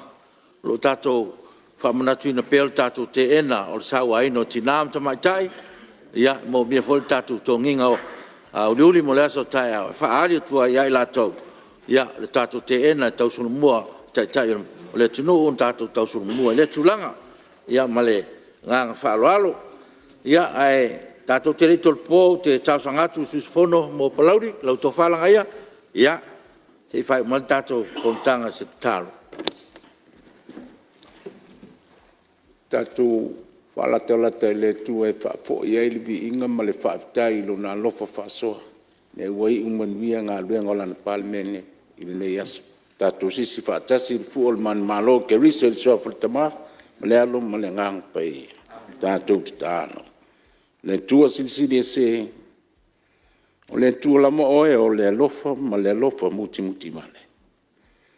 O lau fio lama o le sulfa inga o le tali manao ma le whaafonga te talo alofa. Ki nei taimi le tua e toi ofo ina atu. Whaafo i atu le vi inga ma le mamaru a toa i lumo lau fia. Ma momodia e le whaafitai tele le tua. Wa i umanuia ngā ruenga a lau Palemene. Wa unoa mala ma ni whaala me lame a ni whaafitau li e whia ngai ma lau Palemene le tua. Whaafitai tele. Ta si a le whaamoe moenga ma le whaatuatuanga. O lau Palemene ma Samoa atoa. E le tu la fo ina e lau fio lo malo. Whaafitai tele le tua e lo walofa. Ia, si la fia e lau fio e tofua i mātou ma le tonu. Whaafonga lau fio ni filafulafo inga ieni le tonu le tua whaamule whaamangalo lau Palemene. O le talo le tamai a lofa mai. Fesoa soali mai. A wane tu la foi mai lau Palemene a ia mafuta mai lau fio e tapu a aulo mātou wola. Ia, se taimi foi o la mātou tau mamai ma mātou tu muri atu le tua o ala e whaingofie e le utu matangi wale o tau sala. Ia lofa ia pui ma leo le soifua au na ina ia malu lo mātou wola mai whaafitau. Nā le tatalo ma leo lenga lau whanau a le vi inga sili e foi lo mo lau fio. Almonia mai le tua o sisi lawa le uma tātou te loto ia ia leo inai o tātou loto a tō mo tātou mawhawhau ia keriso Yesu. Tu mau mai lunga ia tātou uma lama ma Samoa wao whamneanga i le tua i le au noa. Le alofa ma le file mula tātou li o Yesu keriso. Ma futanga tu mau ma le nganga pa ia. Nei e whaama maulava. Ini soa whanta maa mle alo ma le nganga pa ia. Malo. Whaftai lau peonga sui mamalu. O te whasisilatu a tolpo nei taunumanga al whono au whai tula whono, se au rele tula iwa tol sfulu i le taiao a taiao.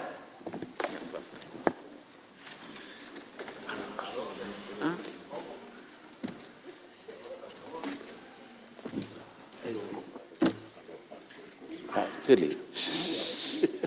Oia mo kwa e whanea.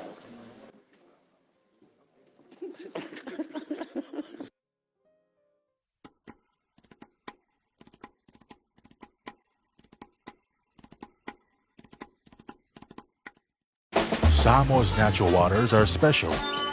Something goes in there, comes out different. Natural Samoa water, the taste of nature in a bottle. Tiafau Samoa, I'm Jack Laban. For any competition, I'm all about speed, skills, culture, and of course, my sexy. Wa'ualia.